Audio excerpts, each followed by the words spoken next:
If you're listening to the replay, be sure to punch that like and subscribe button. And if you want to skip the intro, fast forward ahead to 4 minutes where we get the show started.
Hi, welcome to the channel.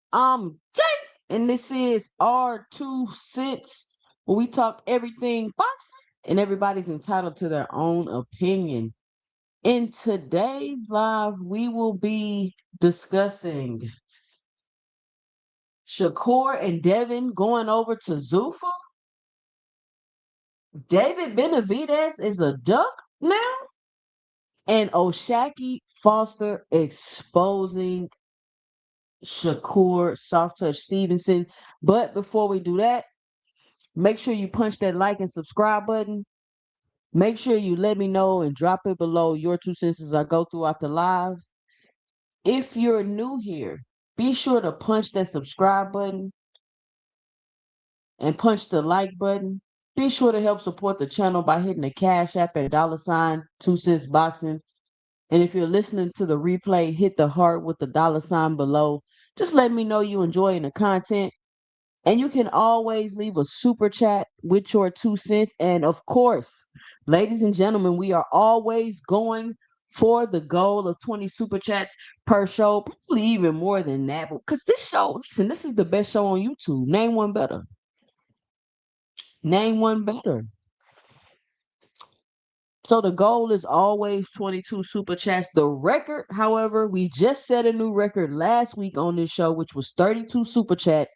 We'll see if we're able to break that record today. I know y'all can do it. Y'all did it last week. I know y'all could do it again this week. Shout out to everybody that joined me. Always a special, special thank you to everybody that supports the channel. I've been upgrading. I've been working on some things. I got some new things coming into work. So y'all stay tuned. Y'all gonna love it. I promise you. What I'm working on. Give me about 2 weeks. Probably in 2 weeks, I'm gonna bring it out. I'm gonna let y'all know what it is. But I guarantee y'all gonna love it. So give me about 2 weeks. I'm putting things together, working on things. Y'all know I'll be busy, so I don't got time to just, try to sit down and do it all real quick. I wish I did, but I'm making videos, editing videos, doing the live streams, working on the graphic. I'm a one-person show over here. So shout out to everybody that support the channel. Shout out to everybody that enjoy the content. Okay, we already starting with the Cash App. Let me see what this is. Shout out to Cam J in the super chat with the, hold on, $2 in the super chat. He says, to my 2 cents and ladies night. Shout out Cam J. And if y'all not sub to Cam J, sub to Cam J. Cam J got a good morning show going on right now. I mean, listen, Cam J get to run down all the news every day. If you want to be up on your boxing news, Cam J Network TV. I don't know if you got the TV on it, but you need the TV on it. And we be over there cooking. He opened up the panel. It go down over there. Intense debates. He be over there cooking. So shout out to Cam J Network. He got the long show in the morning. So if you at work, if you driving, if you at the office, tune in to Cam J Network. But y'all know it's 2CentsBoxing over here. I'm the lady queen of night boxing talk. So I cover the nighttime. And I got something new for that too I'm working on. I got some things I'm working on for 2CentsBoxing. I got a lot of things I'm working on for 2CentsBoxing. Let a couple more people pull up in here before we get started talking.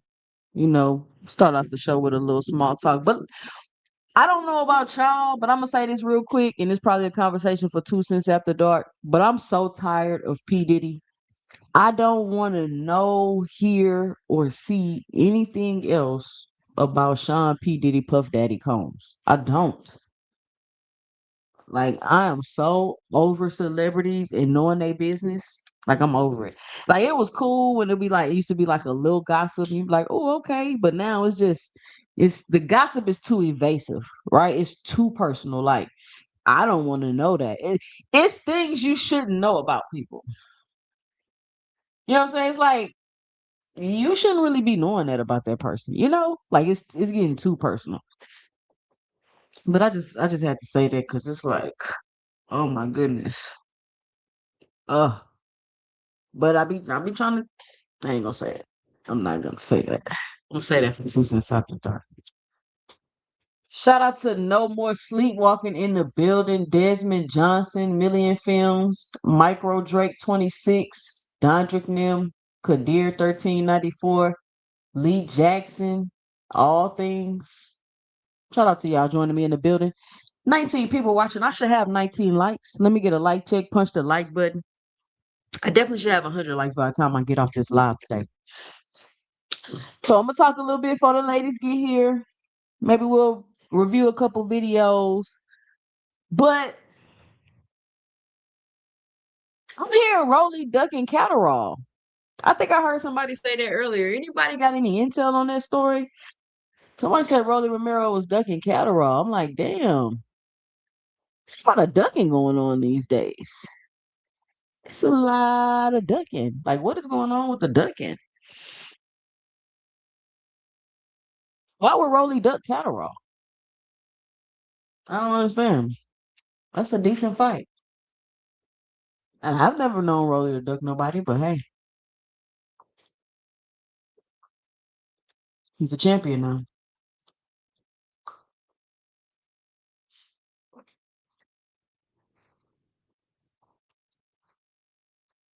A super champion at that. So theoretically, can he even duck anybody? Doctors say Rolly got a fight in August. So why are they like, oh, Rolly ducking Catterall? I can't even remember where I heard that or who I heard it from. So I'm just throwing it out there, trying to make some small talk for the ladies get in the building.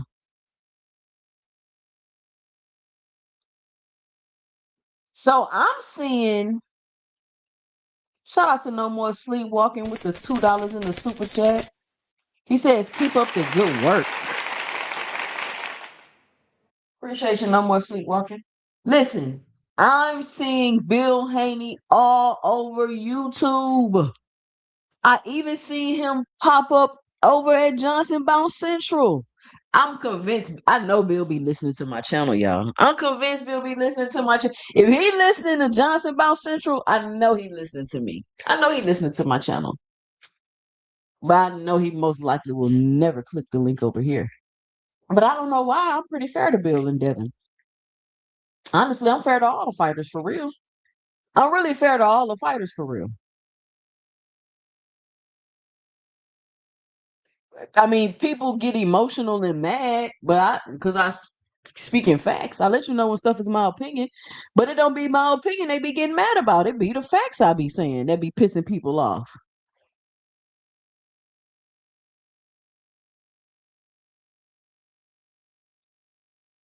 He said allegedly, but I think they waiting on the winner of the IBF title fight in Australia to unify. Oh, okay. Yeah, I'm trying to figure out why Bill running around these YouTube streets like a chicken with his head cut off. I'm trying to figure out why David Benavidez is a duck all of a sudden. What is going on?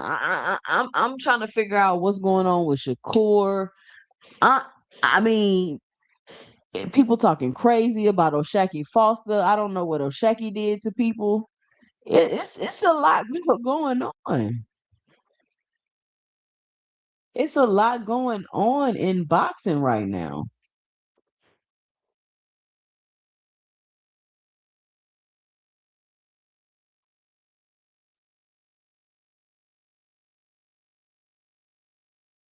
It's a lot of questions about Zuffa. I can tell you that. It's a ton of questions about Zuffa that's going on right now. So it seems as though Bill feels some type of way because Sean Zattel has came out and basically told what was going on. Now, do you believe Sean Zattel or not? Is he a credible source? That's for you to decide. To me, Sean Zattel is a pretty credible source. I've been following Sean Zattel for a very long time. Um, he tends to keep it pretty straightforward. Reports on the news that he hear, he got pretty credible sources. Sometimes he wrong. He come out admit he wrong. Got some bad intel, whatever the case may be. So he came out Hold on.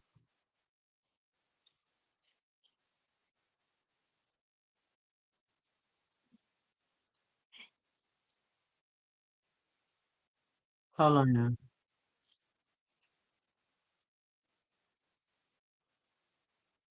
Hold on.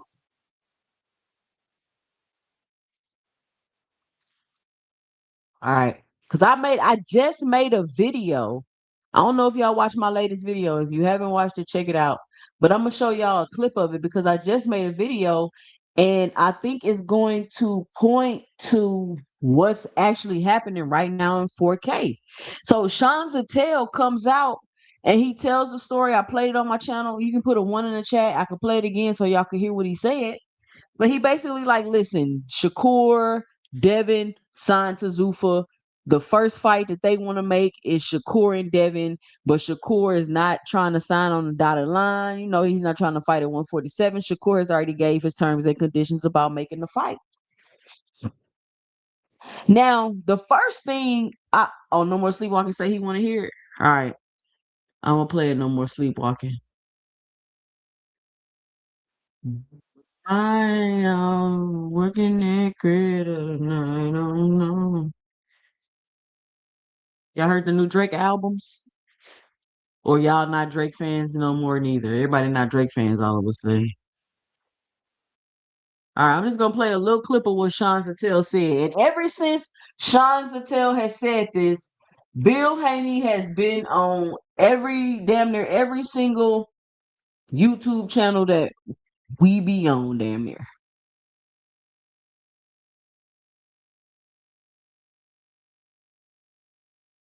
I know you be listening, Bill.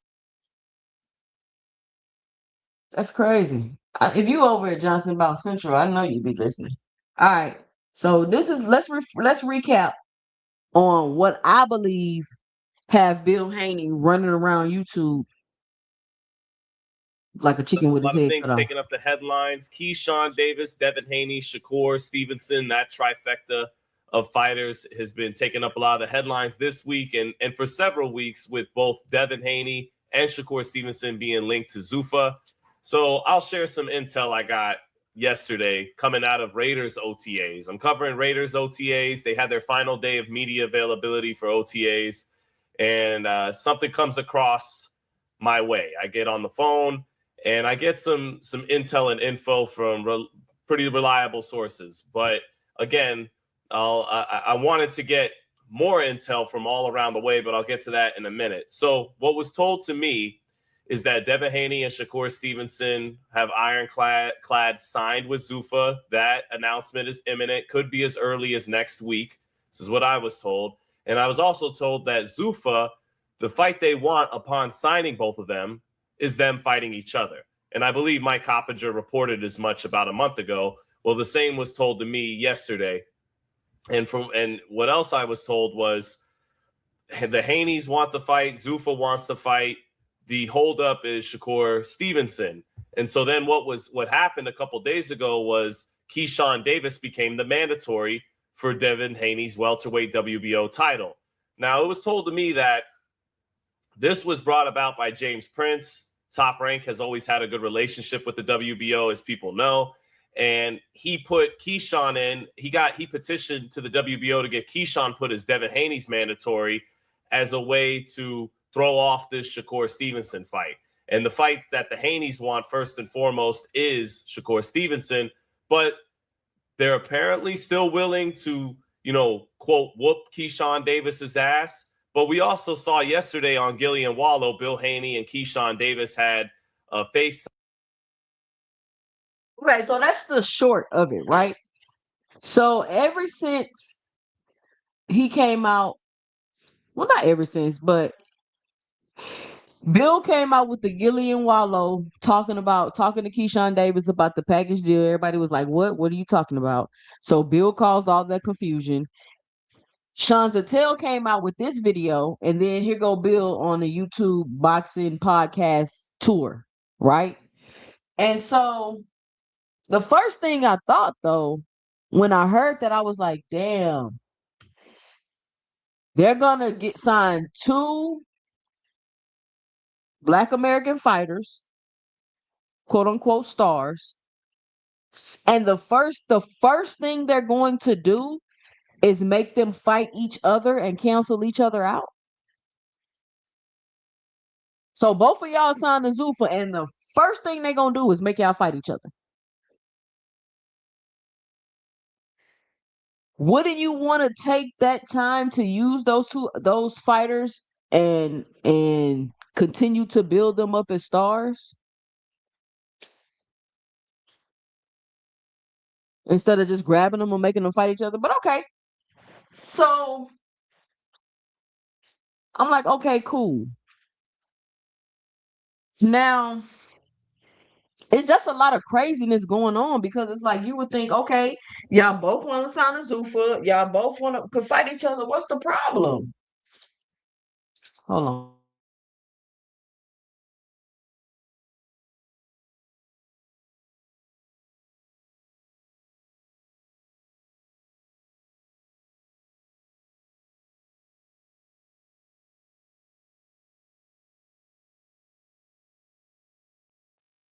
You know what I'm saying? The first thing y'all gonna make them do is fight each other. Okay, cool. The first thing. So why is it so hard for y'all to fight each other? Devin don't dug no smoke. He's clearly trying to make the fight. What's up with SHAKUR? What's going on with SHAKUR? Because that's a whole nother separation conversation that we're gonna have. Like, what's up with SHAKUR? And I'm not having these conversations as if like I'm hating or trying to down talk. It's just been so many conversations about these things, and the way people's perspective and minds is changing about them. I find it very interesting, and I just would like to discuss it. But why does Bill have to go around podcast to podcast to say what and to do what? You're the one that went on Gillian Wallow and Keyshawn Davis, who was right in front of you, who's ready and willing to fight Devin Haney, was trying to talk to you about a fight, but you're talking to him about Shakur Stevenson. Now, what's really going to get interesting is that if this rumor is true about Shakur Stevenson signing a ZUFFA, he's been out here denying that for weeks. Not directly, though, but he's been out here denying that he's going to ZUFFA for weeks. So that's definitely going to be interesting. But let me show y'all what I just said in this video that I just made the other day. Let me see if I can play it. Show y'all what I just because it's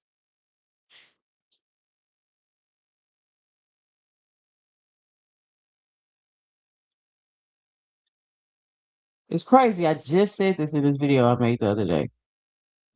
Strongly, on camera, in detail. That tells you everything you need to know. And here's the part I really want y'all to sit down with, because this is bigger than one sparring session. And y'all are seeing it right now happening in 4K, what I've been telling y'all about the Haneys this whole time. This is bigger than one night in a gym. This is about a pattern with the Haney camp of controlling the narrative, of managing the story, of making sure that whatever comes out publicly is always the version that makes them look the best. Y'all remember the PBC negotiations? Story got managed. Y'all remember the guarantee situation with Rolly Romero? Story got managed. Every single time something doesn't go the way the Haney camp wants, the narrative gets shaped. And they've got a whole network out here pushing their whole version of events, a whole YouTube payola syndicate. Every single time you see them dropping the same videos with the same talking points. And most of the time it worked. Well, most of the time it worked on y'all. It don't work on me. But this time, Bernie was in the room and Bernie talked. So now the other version of the story is out there, and you can't put that back in the bag. No pun intended. So my question is simple, and I want y'all to really think about this before you drop your 2 cents below. Why is Bill Haney working so hard to change how this story is being told? If the version of events is actually true, because in my experience, you don't work that hard to change a story that's already accurate. You only work that hard to change a story that isn't. So that was just a video I made. That go watch that. This is my last video that I made about the situation with Bernie and them at the gym when um when Terrence Crawford had to pull out the pew pew. So is this a situation where Bill is trying to control the narrative, trying to jump in front of something? Because if you're in talks with Jay Prince and you got all of this going on, why are you on every single YouTube podcast thing? Like, why is that happening?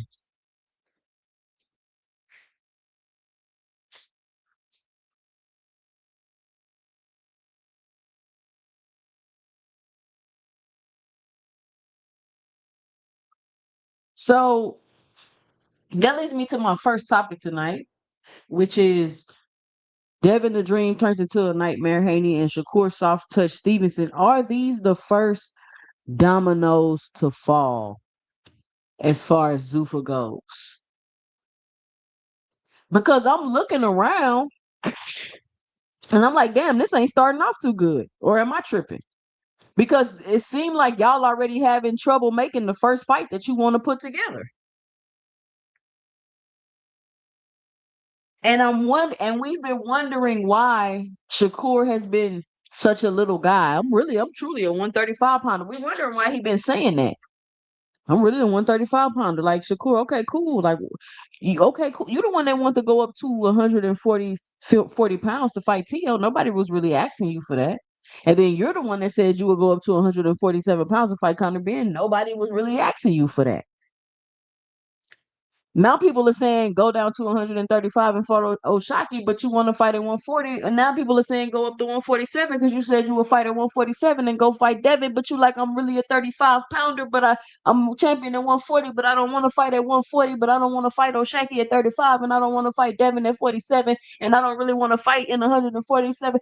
God, just retire, Shakur. I mean, it sounds like you don't want to fight. Imagine having this conversation with Shakur, right? Imagine you like, all right, Shakur, what you got up next? Because you know you did say you would go to 47 and fight Conor Ben. No, man, nah, I'm not gonna go to 47 unless they have a rehydration clause. I'm really a little guy. Okay, well, how about okay, well, since you're a champion at 140, how about you try to fight somebody at the 147-pound division? Well, I really don't even want to fight at 140. I don't, you know what I'm saying? I just want to show niggas, but I don't really want to fight at 140. I just want to show people. Okay, well, shit, just go back to 35 and fight at 35. Oh, Shaq, want to fight you at 35, man? I don't want to fight, man.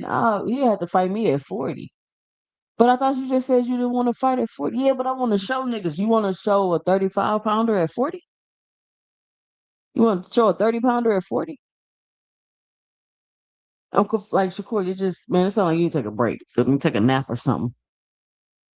You sound confused. Yeah, y'all make sure y'all punch that like button. Boxing Hacker say the first Zuffa event was Crawford versus Canelo, and that was a sellout. I mean, they didn't do. They just took two established fighters and put on a boxing match. That's not impressive, Boxing Hacker. Please don't start with that dumb nigga shit, Boxing Hacker. That smart dumb nigga shit, not today. Not today. But are these the first dominoes to fall? Because when you hear Richardson Hitchison talk, when you hear Berlanga talk, they say shit, everybody gonna be signed to Zuffa. They not bothered. They like la la la, everybody signing. Here we go. We got Devin and Shakur. Some big names in the traditional boxing space. Now, there's still so many questions around Zuffa. Is it just a promotional company? Another promotional company until the laws pass? Or will they gonna have the Zuffa, the UBO, and then the Zuffa promotions where y'all still gonna be able to mix it up with everybody else? We got Juke in the building. Cause it's ladies' night. Yeah. There go the link. So I know we're gonna have to wait and see what happens, but we just want to speculate and talk about it. I don't want people to say that before it happened. See, when you want to speculate and talk and give your predictions and things you foresee coming, they say we just gotta wait and see. Why you talking about that? Why you saying you don't know? And then when something happened, and you be like, I knew that was gonna happen. They said, well, you didn't say nothing before. You wasn't saying that before it happened. But y'all not about to trap me. I'm gonna say it. Because this whole platform is based on what I think, my 2 cents, and yours too.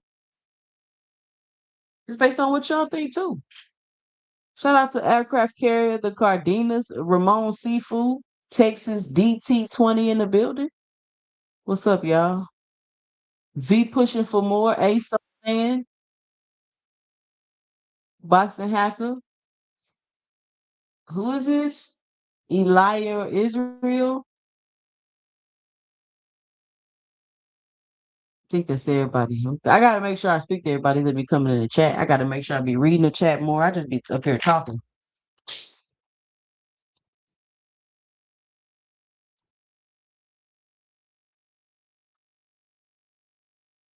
Rich crying in the chat. Please show me where he said shock at 135. I bet you can't show me. I bet I can't show you either. I never said he said that. Jupe in the building. What's going on, Jupe? Hey, Susan. What's up? What's up? Nothing much, girl. Just listen to you cook and watching his Pro Box card at the same time. Yeah, watching his Hold Pro Box on. card. And listen to you cook about the first dominoes and the ZUFFA stuff and Haney and SHAKUR and it's a lot going on. What you think about that? Are these the first dominoes to fall, Jupe? Are we about to lose this name after name after name after name? Is our other boxers gonna follow suit? Now, let me say this because two things. I don't know if you heard me when I said this. ZUFFA signs Shakur and Devin allegedly. The first thing they want to do is make them fight each other. That's a question mark to me. The second thing is, um, they're already having trouble making the first fight that they want to make with ZUFFA because allegedly Shakur doesn't want to cooperate and Bill is trying to force Shakur to do something that he doesn't want to do. So to me, off the rip, this is already starting off kind of shaky. What you think about that? I mean, it potentially could be. Right now they have their budget. They're working with we got to see how this going to completely form. But that makes sense. If it's all about ZUFFA wanting this fight and that's what all they're talking about, then yeah, it makes sense for why they want it at 147 because ZUFFA doesn't have 140, right?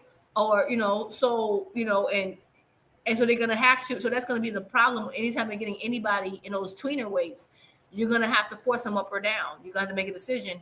And Shakur's made it clear that you don't want to do full 147. Even when he was talking about Conor Ben, I think he said he would fight. I think he said he'd fight full 147.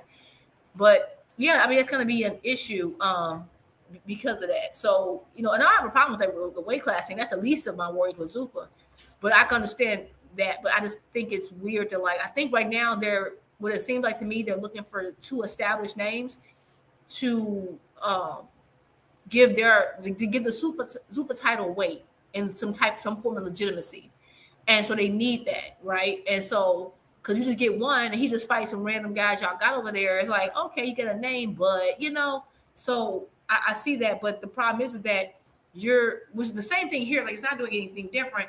The problem with boxing is that they keep trying to make all these mismatched fights where, okay, you fighting from this division and you fight from this division, and we had a whole bunch of cross divisional talk, and that's just not healthy for boxing. It's just that's why boxing is never going to get to its heyday when you don't have an established, okay, these are the top guys at this division.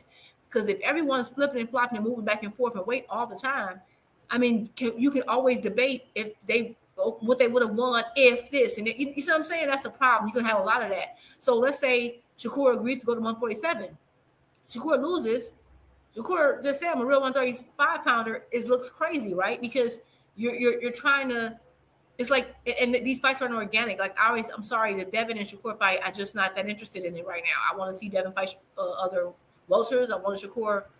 I would like him to go back 135. So yeah, it can be difficult, whatever. But I just feel like they're gonna have to pay Shakur astronomical amount of money to do that, and even it might not even be that. So I don't know.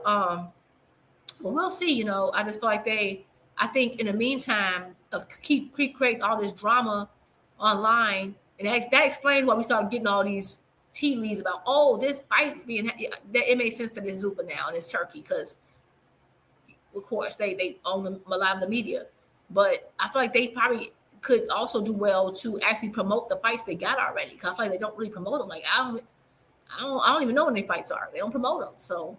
Well, I mean, because they don't know how, Juve. They don't know how to promote no damn boxing. Think about it. How long Eddie Hearn been in America? He's just now getting his feet under him and learning something. And then he got duped by Turkey himself. And so, and so, just like people like smart dumb niggas running around now saying, "Oh, Zuffa promoted Canelo Crawford. It sold out." Canelo and Crawford were already established with who they are. Like you don't get to just take you know what I'm saying? Like that shit is done. Like that is the come on, man. Stop playing. Like why would you even say that as if they just built those two fighters up and made a big fight? They didn't do that. Right. And that's what I was saying. I Key in the house. Hey. Key, let me drop the link. Boxing Hacker, why would you want to do some corny shit like get one of my women panelists kicked off on ladies' night, Boxing Hacker? I mean, you know what? I'm gonna be real with you, 2Cent. As sister to sister, it's gonna be real. Know what? Make you some money. No, we're not doing that because you're not getting people kicked off my panel if they're not being disruptive. That's not how a bounty works. You don't just put not on my channel. It doesn't. So I think y'all should milk it. You know what I'm saying? Because think about it. First of all, they look kind of corny doing it. They don't think so, but they are. And you get paid, cause oh, I took you off. Like I'm not. No one's that thirsty. They're not harming me. I say milk them for every penny they got. It's $150 to kick off one of my panelists, Boxing Hacker. Let Boxing Hacker send you. Tell them. Drop that. Drop that. Yeah. Drop that. 100. Drop that, Boxing Hacker. It's 100. They want to play with. Hey, they think they funny. We're hilarious. I love it. Say how much to get Hacker gone. Ooh. Listen, FaZe messed up. I'm talking about. How much to get you gone, Hacker? Name your price. How much to get you gone, Hacker?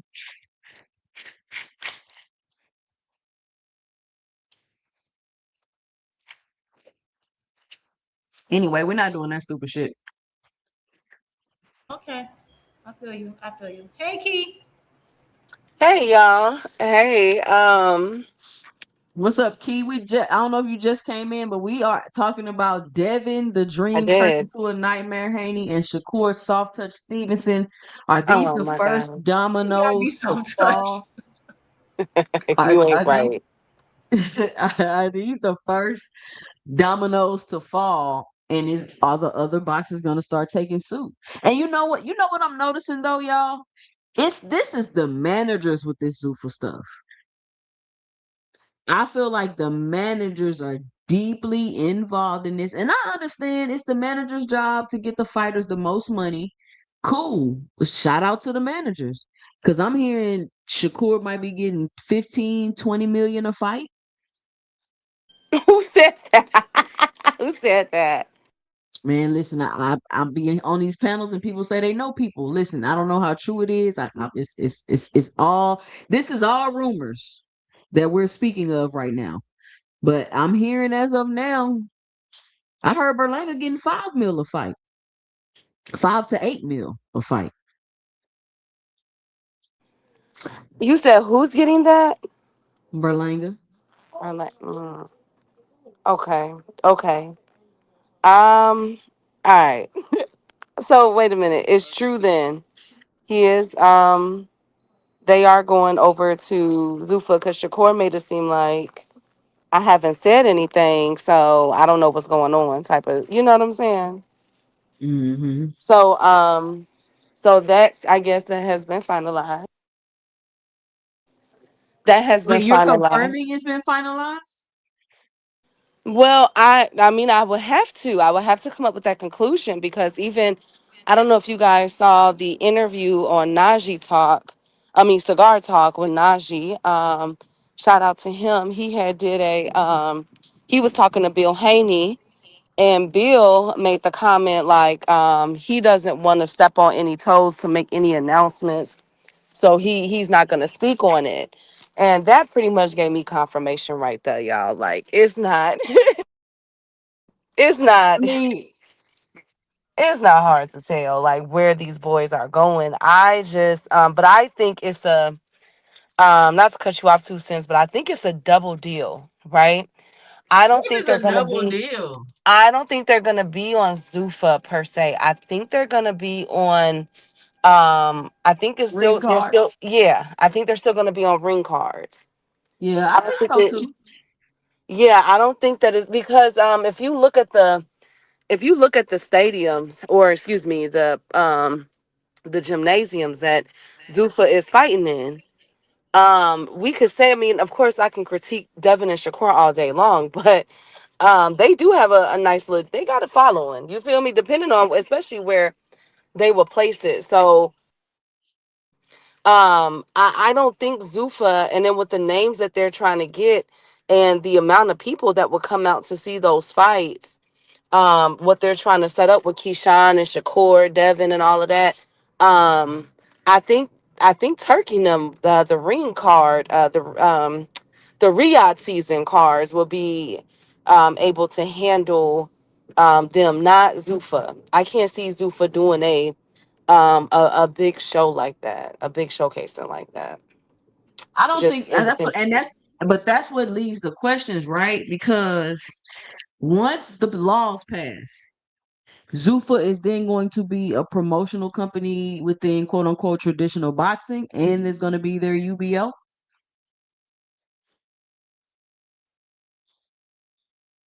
What do you say? Okay, okay. You said and there's gonna be with their UBO. Yeah, like if I'm, Well, you feel me? that If I'm Devin and that's Shakur, am I not yeah. stuck in the UBO or am I still in traditional boxing? And see, I think that's what Turkey, I think that's where that deal comes in with Riyadh because they are still able to put on belt contested fights under Turkey with no problem, right? We just saw these cars. With the latest one was the collaboration with PBC with the Shakur versus Tio. So I think that's how it's going to be under that type of umbrella. Now, I would say with just Shakur and Devin, I don't think Africa hard hit itself. I think Africa is with Dana, if that makes sense.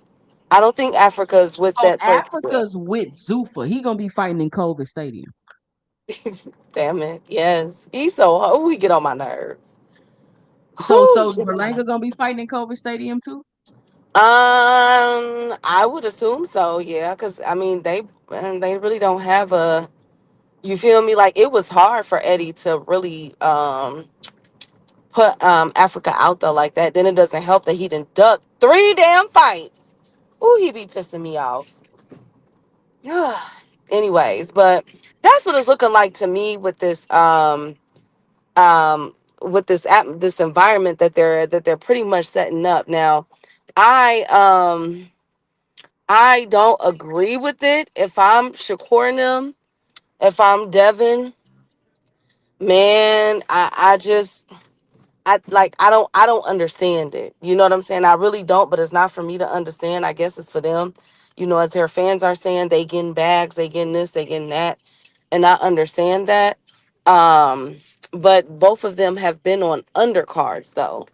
You know what I'm saying? They have not headlined since going up over there. So that's my concern. And then low key, I'm gonna keep it 105 with y'all. They both need each other. You feel me? Like they really do. Because what? Okay, let's say Devin goes since he's gonna sign with them and he fights who's up over there? Shoot. Let's say if Rayo and El Rayo and what's his name wasn't doing a part 3. What if Devin was to fight one of them or Shakur was to fight one of them? That wouldn't hit no buzz. You feel me? Like them two really need each other to make that type of money. And Bill has already came out and said there will not be a catch weight. There's no 144, there's no 147 with the rehydration clause.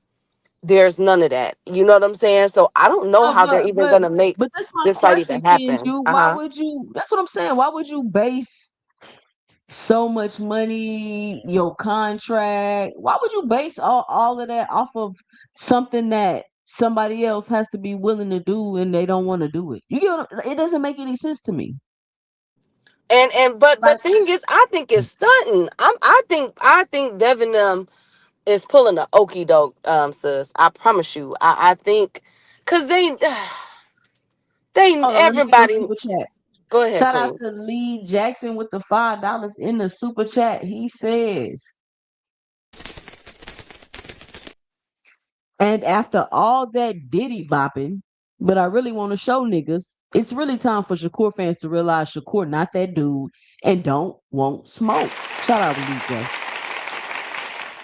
And let me let because I'm let me let Juke because I don't want to get everything in. So go ahead, Juke. Like, No, what do no, you I'll think? listen to you. I want to know what you said. You said you think Devin is on some okie doke. Why do you say that? Yes, because okay. Shakur had already prior to, and I'm sorry, those are fireworks in the background, y'all. They already getting it popping out here, but Fireworks. For yeah, what? fireworks. Because of the four, For they do pride? this all. They do Is this it every pride year. month? They do this for the fourth, leading up to the 4th of July. That's all you gonna hear in Chicago is It fireworks. is June. I know this is how they do. But Devin. So this is how I feel. They already knew. Shakur had already came out and said that he's not fighting at 147. If that's the case, he would have took the Conor Ben fight. He would have took the other fights that was readily available, or the Ryan Garcia fight, right? So now here comes Bill Haney coming out saying we only want Keyshawn if we can do, you know what I'm saying, get both of the brothers. You know, like trying to make it seem as though, oh, you know, Devin on his bully. Devin is you know, will only sign the deal because he want both of the, you know, Keyshawn and Shakur. Woo. Come on now, y'all. No, I agree. I mean, but that's what. So this whole thing, it looks bad to me. Both of them are getting on my nerves. And you said Devin getting on my nerves because I just like the Haney's just. I think they're great. That's what I think. Shakur is getting on my nerves now, but I think that Haney's are great for boxing talk, but they're terrible for boxing. And I hate to say that, but I really do believe that. And I think it's because, of course, Devin and them have been doing that for years. Oh, we gonna fight. All the way back. You can go all the way back to Gary Allen Russell, Mr. Gary at 126. They did it with him too.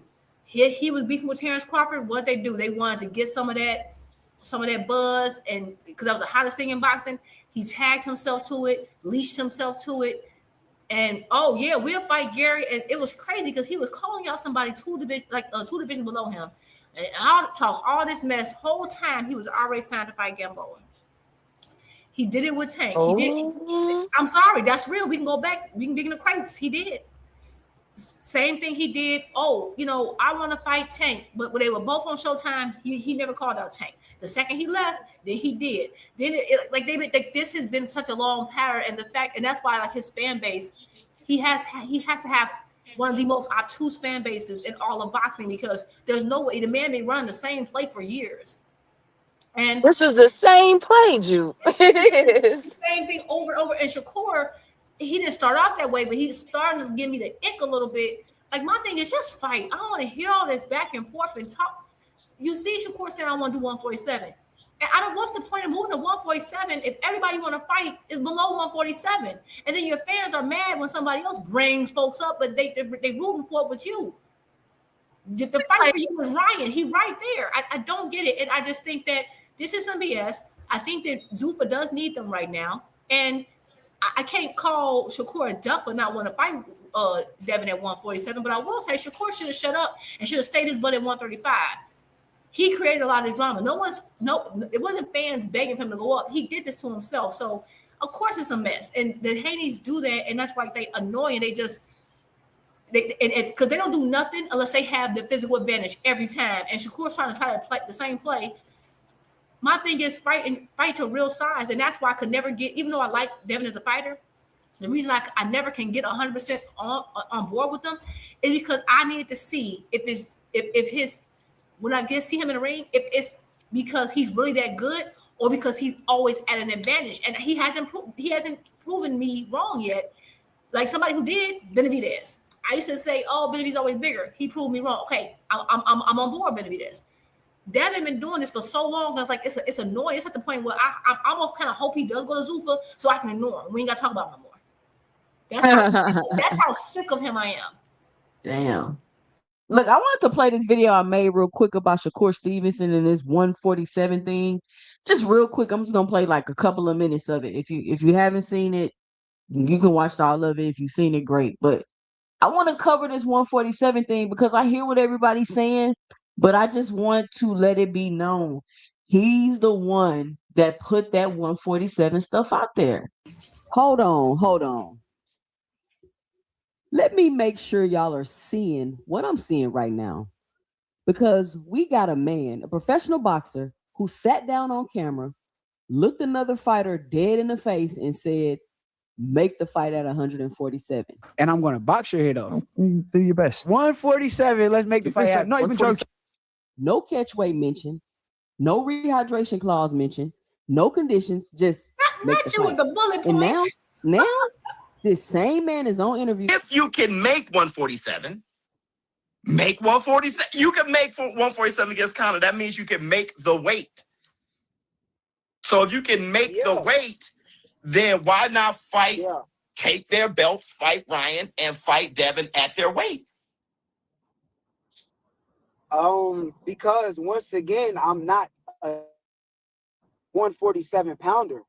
I'm actually a lot smaller than them guys that's fighting at 147 pounds. So I get it. I understand what you're saying.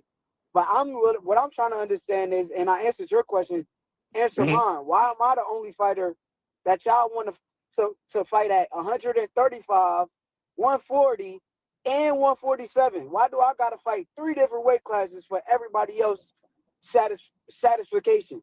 Yeah. He was talking about how people are forcing him to go to 147 pounds.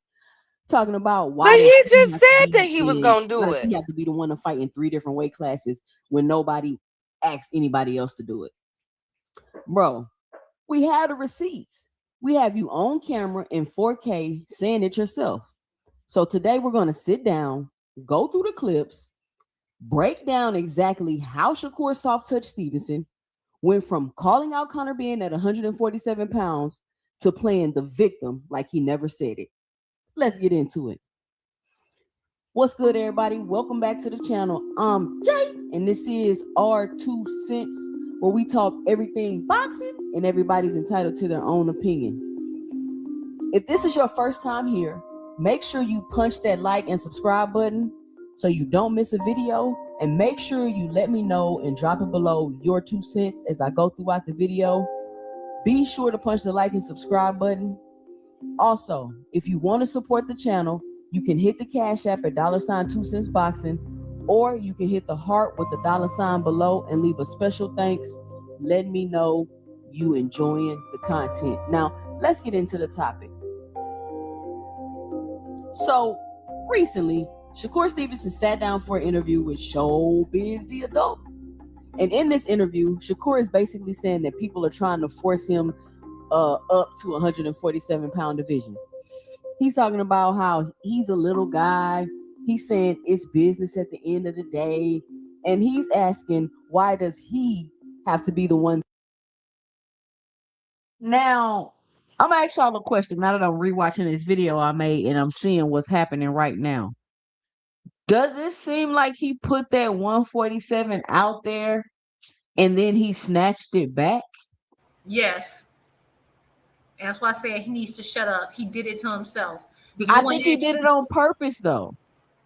But why? Okay, why? I guess I'm confused because why is Shakur playing victim?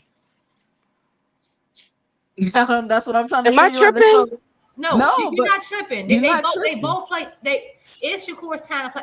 This is what I think. Well, I'm gonna let you go, Keith. I'm gonna take it. Yeah, I'm gonna let you go, Keith, and I'm gonna finish the video. Go ahead, Key. You on mute. Key. Yeah, sorry. I was saying I was going to let you go, or do you want me to finish the video? I'm sorry. No, go ahead and finish the video. To fight in 3 different weight classes. Okay, but no disrespect, right? Why are you not asking anyway to fight at 122, 126, and 130? He should fight at 130. Why? I never heard. Or wait a minute. Don't go to 130 yet until Bam Rodriguez. I want to see him against Bam Rodriguez. But I'm asking you, why haven't you asked him to fight at these 3 different weight classes, but you're asking me? No, I don't want you. Why don't people ask other fighters to do it? And as I'm watching the interview, I'm sitting there like, bro, you are the one that brought up 147 pounds in the first place. Like, nobody was even having that conversation until you put it on the table. So how are you sitting in interviews acting like fans and media are the ones pushing this on you? That's what we're unpacking today. And I'm going to show you the clips to back everything up that I'm saying, because I don't just talk, I show receipts around here. So let's go back to where this whole thing originated, because I think a lot of people forgot exactly how this conversation even started. SHAKUR Soft Touch Stevenson and Conor Ben are in the same place. He's saying to me, looking at me, he's a one. I can't believe how small he is.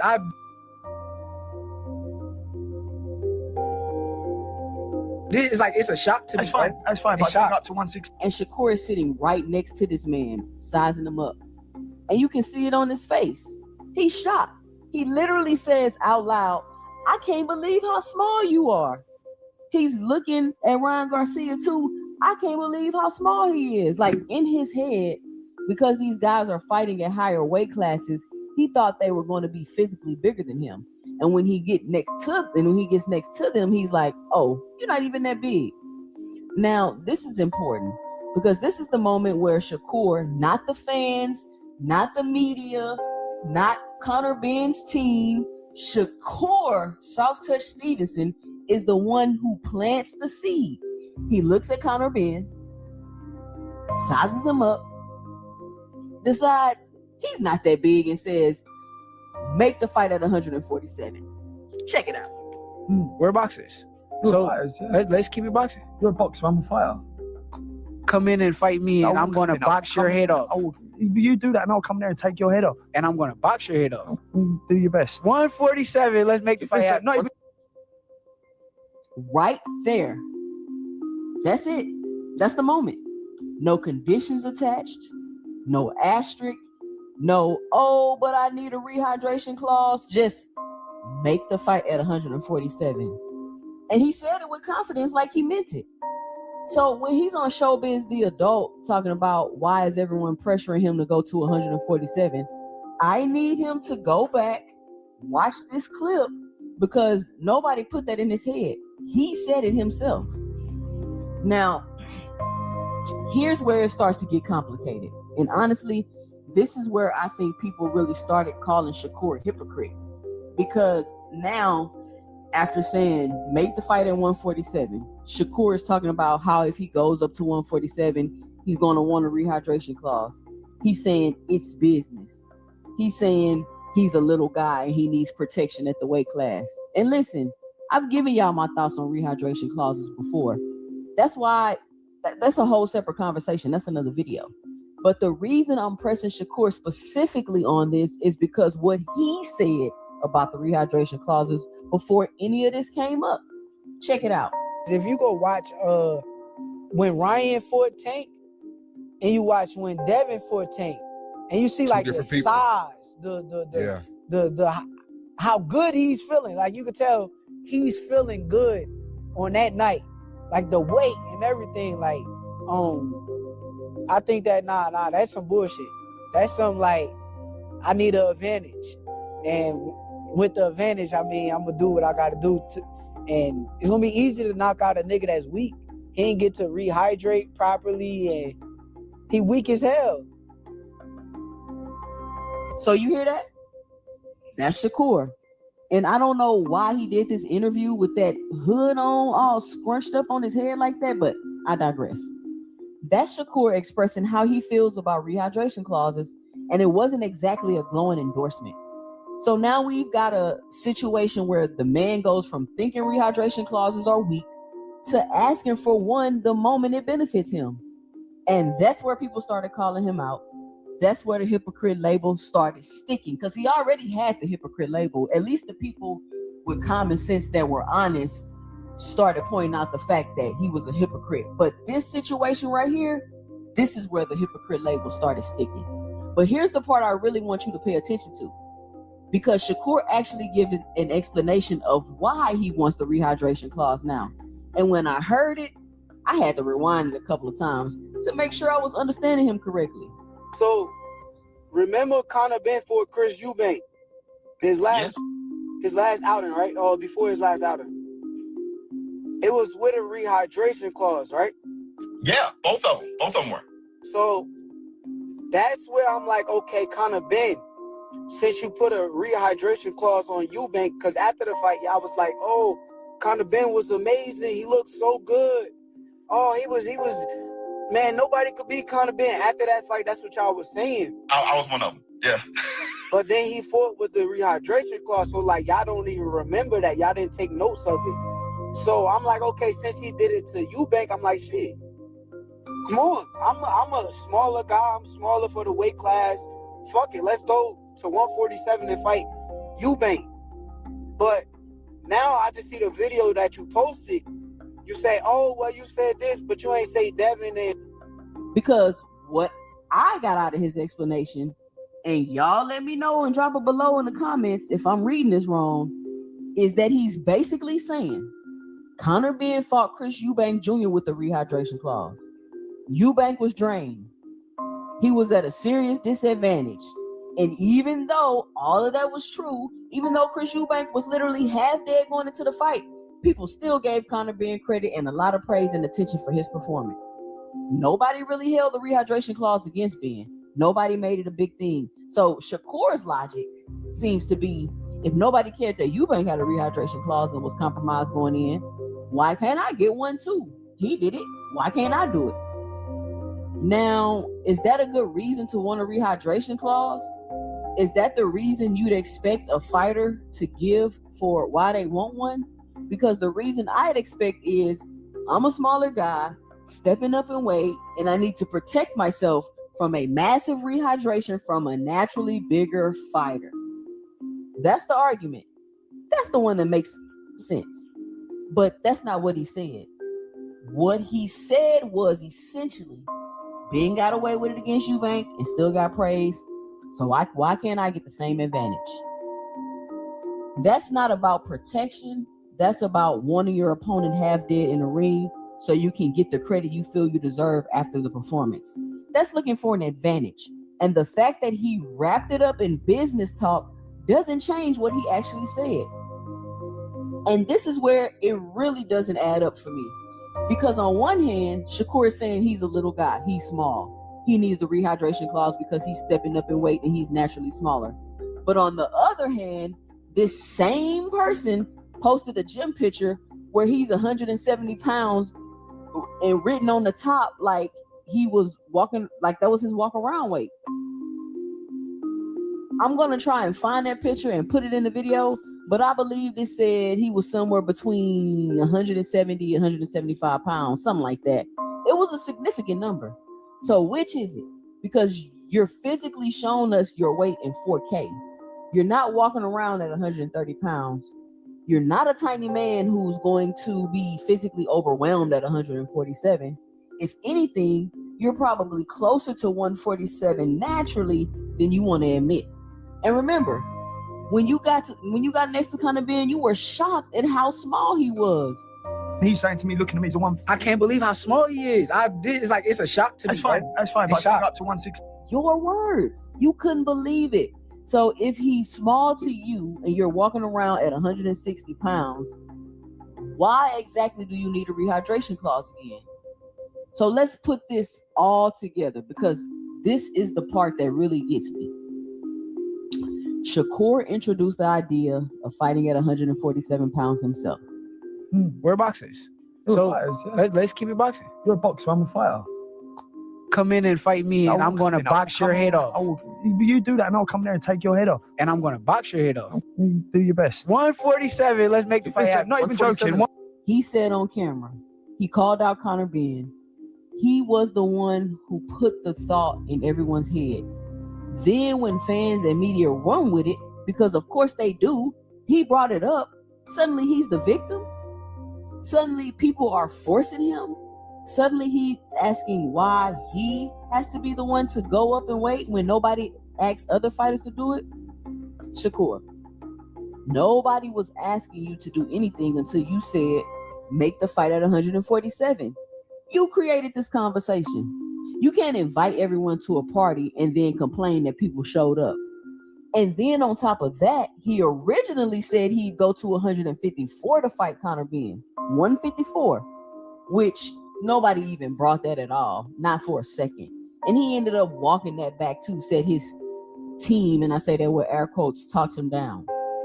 So we've gone from 154 to 147 to, why is everybody forcing me to 147? Like, what are we doing here? This is the pattern. This is the victim card. Say something, walk it back, then act like you never said it and everyone else is the problem. So here's what I want to ask. And I want you to really think about this before you drop your 2 cents below. Is Shakur Stevenson asking for a rehydration clause at 147 pounds because he genuinely needs protection as a smaller fighter moving up in weight? Or, based on his own words and his explanation, is he asking for a rehydration clause because he wants Conor Benn compromised in that ring? Because he watched what happened to Chris Eubank, saw that Benn still got praise even though Eubank was drained, and decided he wants that same setup where he gets full credit for winning against a man who wasn't at 100%? Because one of those is a legitimate reason, and one of those is looking for an advantage while pretending to be the underdog. And I'm not putting words in his mouth. I'm going off of what he said in his own interview. How does that fight get made then? If he's not going to agree, then we probably don't fight. So he's just wasting time. We'll see. But I'm a businessman at the end of the day. And like I said, he did a rehydration clause with Chris Eubank. Chris Eubank was in the ring half dead. Why can't he do the same thing? With his own explanation, in his own words. You tell me which one it is. 2 centers. Let me know in the comment section below. Is Shakur Stevenson playing the victim card? Is he looking for an advantage? Or am I reading this wrong? Let me know and drop it below your 2 cents. I read every single comment. Make sure you like the video. Now, I want to ask y'all, after seeing that video, is that not the same thing he just did with O'Shaquie Foster? Yeah, and he said that if O'Shaquie beats Ray Ford, that he would give Shakur the fight. That that he would fight O'Shaquie. Like, man. Oh, child, yeah. That was a great video. Definitely, and the production. Yeah, the production too. I like a little mystery music. You put the bullet points, like you weren't playing with him. You was not playing with him. You read him for Phil. Again, what's crazy is that I actually am pro rehydration clause. I think, or same day, one or the other. I think it's because people play with way too much. The issue is that, like I said before, is that Shakur made a big deal and discredited Tank for it when he fought someone who was much larger than him in Ryan and demonstratively larger than him in Barrios. And neither of those fights were at 135, his division, despite the fact that Ryan was ranked at 135. So you're doing this, like, and these are people who called him, like, we know Ryan called him out forever and went on his way to make that fight. These are fights that no one was thinking about you, right? Like, Eubank wasn't thinking about you. You went out your way to get in his crosshairs, and then said that And now we look, you guys are the same size, and are you still? So that's what makes it worse. It's like you're the same size as this guy, and you're just like, oh well, I can. And you pretty much, like you just said, admitted like, hey, he got away with it, and he still get credit, but you made sure that Tank didn't, right? It's just like the hypocrisy. Like I like Shakur in the ring. There are fighters who I rock with them in the ring, but outside the ring, the way he moved, I absolutely can't stand it. And he's acting real Devinish, which is the reason why I didn't like Devin's team. And this is just so stupid. And like you're playing victim. It's like you created a situation, and now people are like ears perk up. Oh, okay, we hadn't considered that, but fine. Now you're like, oh my God, why are you doing this to me? You're forcing me up. You could have just stayed at 135 and fought Abdullah Mason, bro. They're playing. Yeah. That's what I wanted. You could have fought Moratala, bro. The thing him and Devin do is they create all this mess and drama, and then play victim after they create the mess and drama. And I'm just gonna tell y'all, and I'm starting to think that they're both in cahoots and they just doing this together. I don't believe. I really believe that they're. Because I remember a long time ago, the first buddy, but he like, remember, we know we get hot, we gonna move up, remember? And then they had, we gonna fight at 147 later for everything. I really think I remember that's what I said. They already planned to meet at 147. I think this is just some BS to get their names buzzing, and they just go. And I feel like it's just too much theater. Like there's too much theater. Like I can watch Atlanta Housewives. I want all this mess. Like this is why I got into boxing, for the drama. I love it. I mean, I like it sometimes, but I like the sport more. I'm okay with it, but like I got something for that. I mean, the drama needs to match with the sport. Gladiator sport, and all they're doing is, I want to fight you back in the fan base. Hanos, big Hano. It's like I can just watch Bravo if I wanted this. Man, it's because the drama's not like natural; it's more manufactured, so it's kind of annoying. It's so manufactured, and that's why. And then people wonder why people like Tank is so big, because it's authentic. He's authentic. We don't have to do this BS all day. Yeah, he got real drama going on. What you think? And I agree 100% of everything that you ladies are saying. But let me go back to that point that I was making with the video.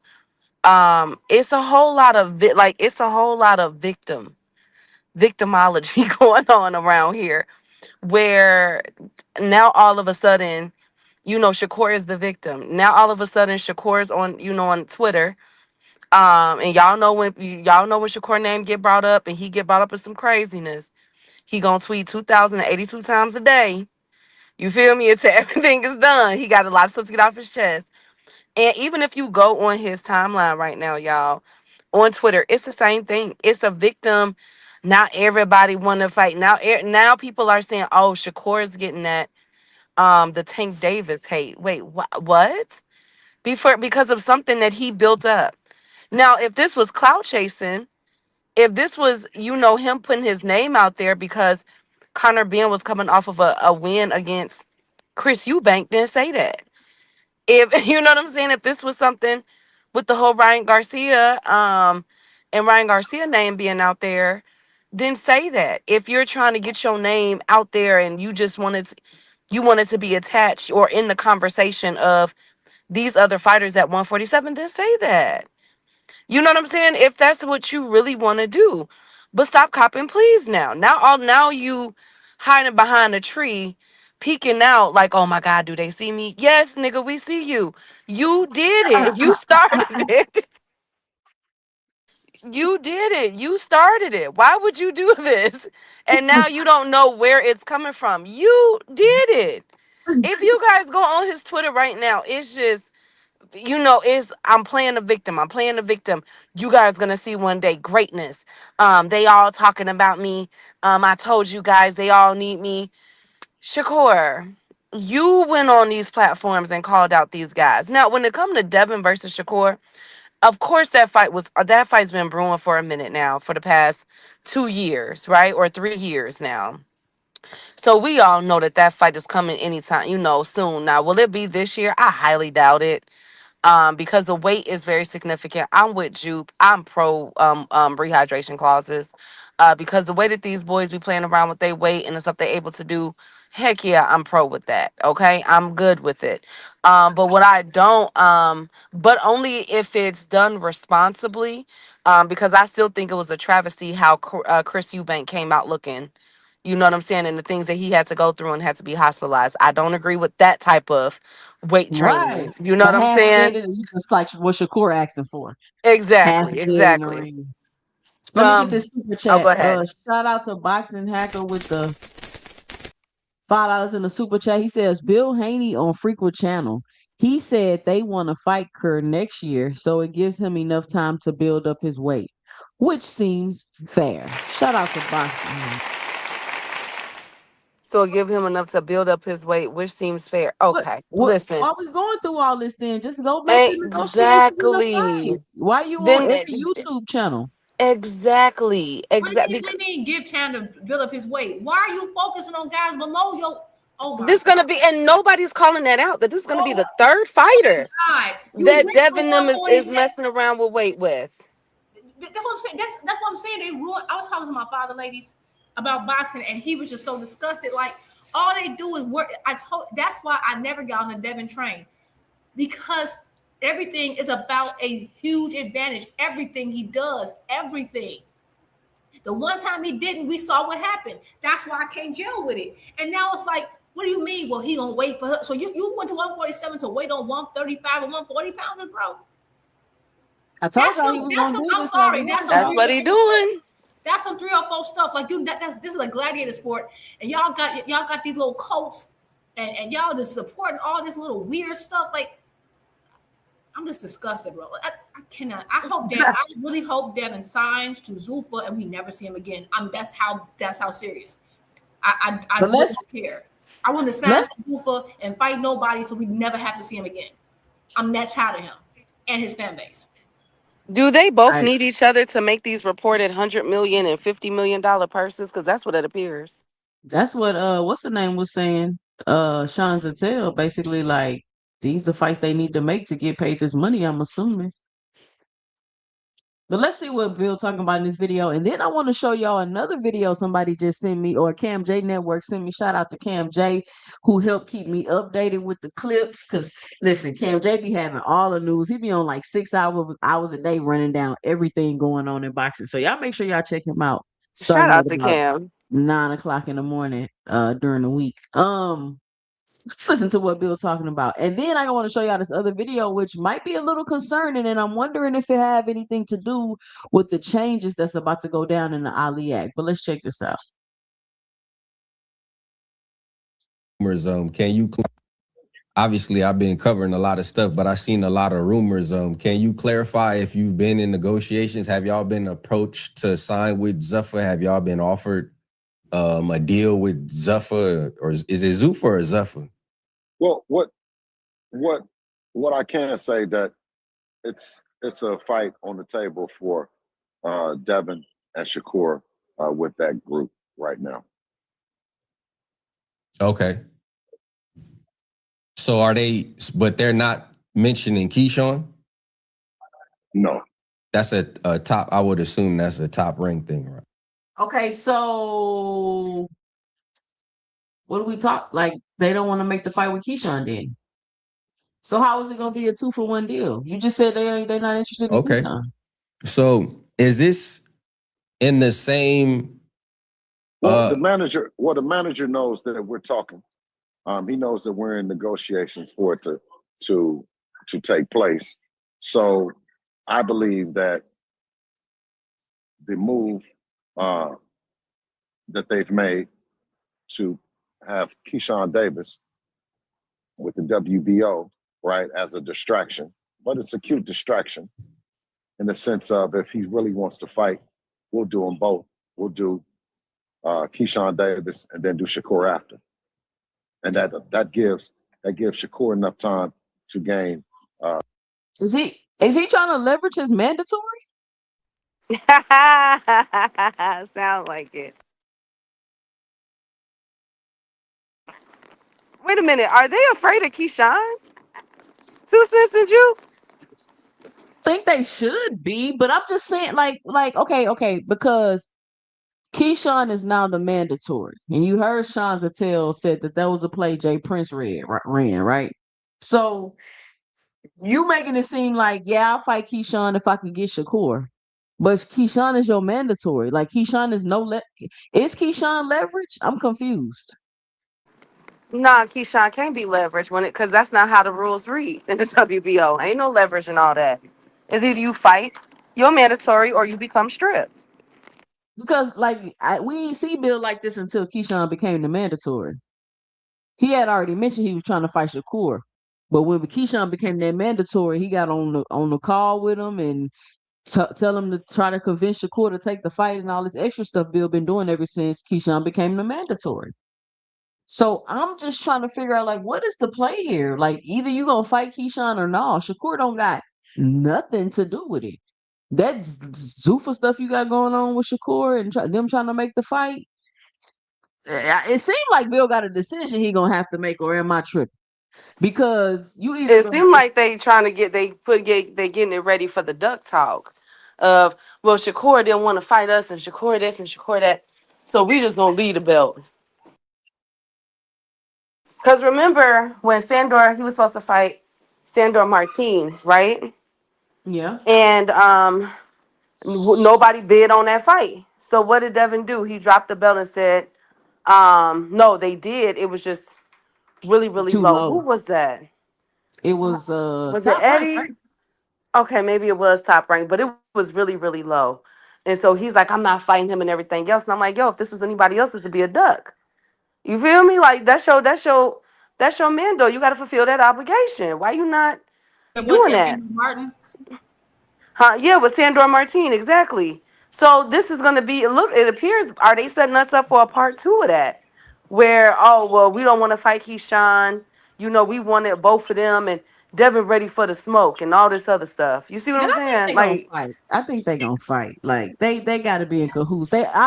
From years ago I heard the plan was always for them to fight at 147. That's been the plan. That's the storyline we've been leading up to. So I think they're gonna fight, but I don't know if the Keyshawn Mando is really throwing a wrench in the program, or if that's part of something that they want to do too. But if he keeps saying, well, he gonna fight Keyshawn, then why is the Shakur Stevenson conversation coming up right now? That's my question. Okay, he said he gonna fight Key. Okay, cool. Why did you get on the internet on Gillian Wallow talking about a package deal? But let me finish this video real quick. 2 pounds. Obviously, I've been covering a lot of stuff, but I've seen a lot of rumors. Can you clarify if you've been in negotiations? Have y'all been approached to sign with ZUFFA? Have y'all been offered a deal with ZUFFA, or is it ZUFFA or ZUFFA? Well, what I can say that it's a fight on the table for Devin and Shakur with that group right now. Okay. So but they're not mentioning Keyshawn? No. That's a top, I would assume that's a Top Rank thing. Right? Okay. So is this in the same? The manager knows that we're talking. He knows that we're in negotiations for it to take place. So I believe that the move that they've made to have Keyshawn Davis with the WBO, right, as a distraction, but it's a cute distraction in the sense of if he really wants to fight, we'll do them both. We'll do Keyshawn Davis and then do Shakur after. And that gives Shakur enough time to gain 2 pounds. Bill funny for that. Obviously, I've been covering.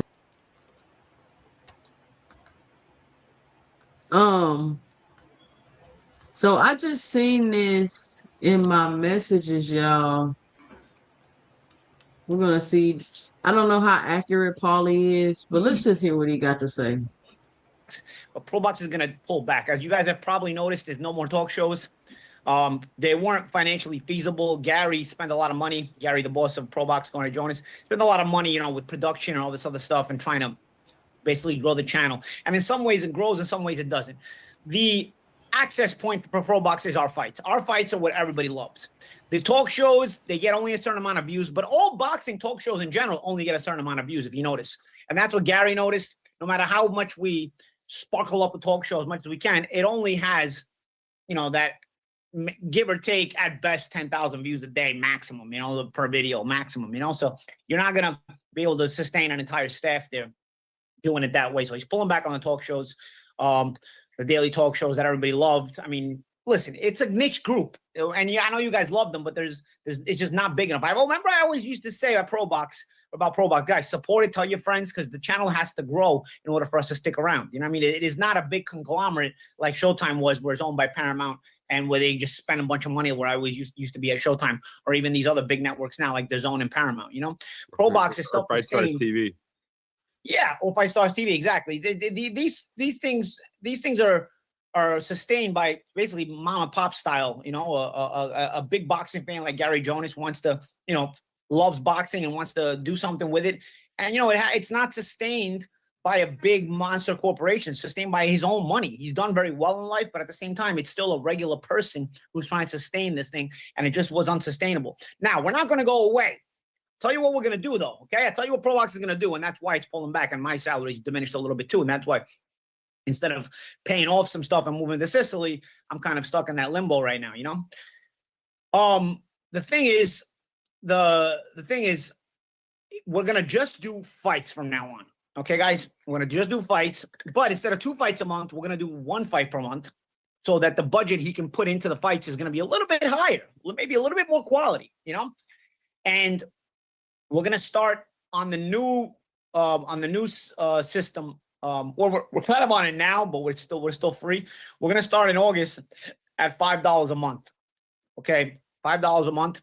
You're gonna get 1 free card. I mean, not 1 free card, but 1 card a month on ProBox, and possibly some other stuff as we try to grow it back a little bit. The only thing is this, guys: we don't get enough subscriptions to sustain this. ProBox will be gone for good. All right, so this is he's going to try to shoot this for the rest of the year. He's going to try to put on some really good cards for the rest of the year.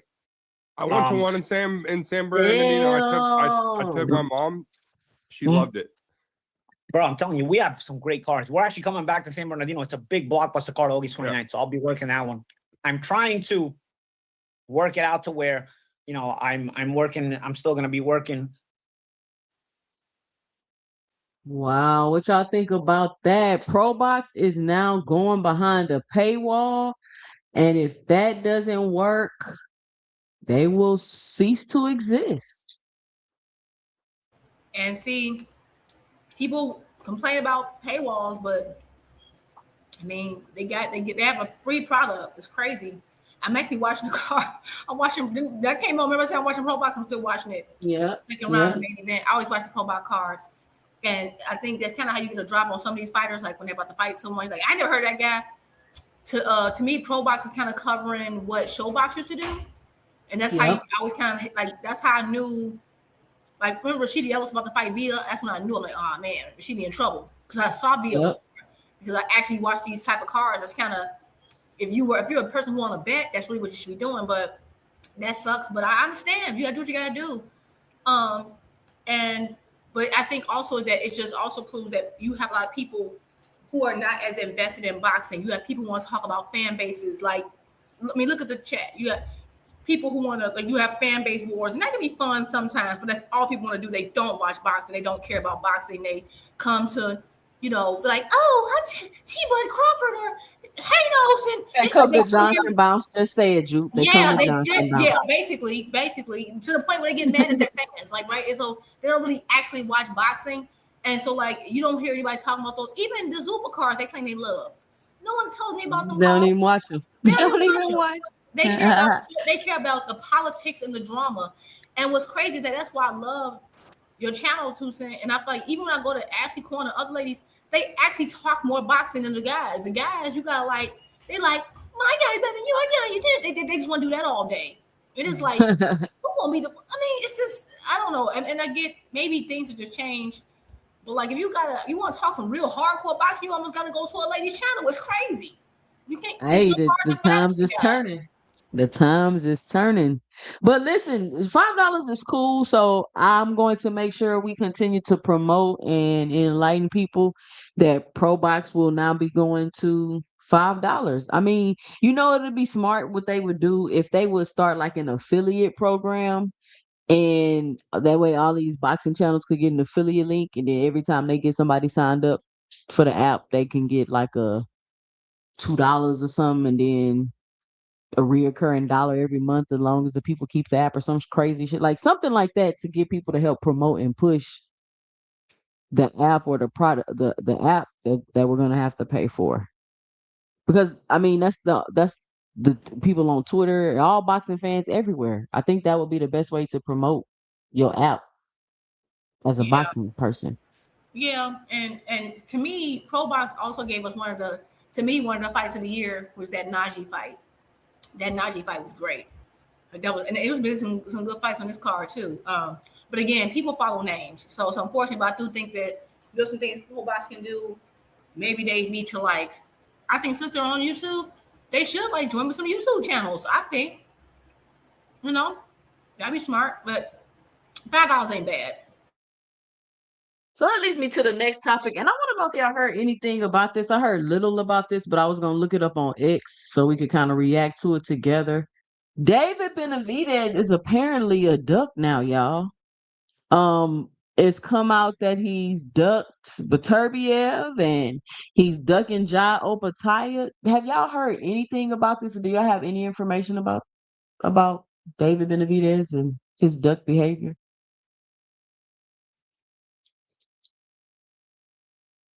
Oh, go ahead. I'm sorry. Go ahead, Keith. Sorry. How? Because wait, he was supposed to duck who now? Jai Opataya? He's ducking Because Jai now they're trying to Opataya. say that he's scared of Beterbiev. I just saw that yesterday. I'm like, wait a minute. Where was all these guys last year when David was saying, let's go? And it was Turkey that was literally blocking everything. He's literally on camera or on the post telling Bivol, you know what I'm saying? You know better. Don't you do it. Don't you go up over there and fight David Benavidez. You feel me? And then didn't nobody tell Jai Opataya to hop, skip, and jump over there. And now he trying to, you know what I'm saying, get his belt stripped. Now all of that is David Benavidez's fault. Like, what do they want from these fighters, bruh? And let me tell you, let's read, because this is what I seen that made me be like, oh, I gotta talk about that with the ladies tonight, because it's getting ridiculous. Benavidez is the kind of guy who talks a lot more than he does. His boxing is dirty, and some of his victories are certainly questionable. I agreed to fight him after his fight with Yard. His team apparently didn't expect me to agree so quickly, so they immediately changed their mind and chose Zurdo Ramirez. Now, haven't Beterbiev been trying to make the trilogy with Bivol? Yes. And When was he waiting on available to fight Benavidez? That's what's so crazy to me. And listen.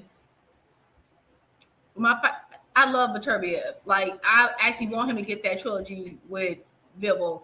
I like Bivol too, but I was always a little bit more of a Beterbiev fan, or better be how you pronounce his name. So that's what I thought. I thought he was just waiting on that Bivol rematch. That's really what he wanted. And plus, he tends to only fight once a year anyway. So I figured that's what that was about. And so, but I will say this: let's say what he's saying is true.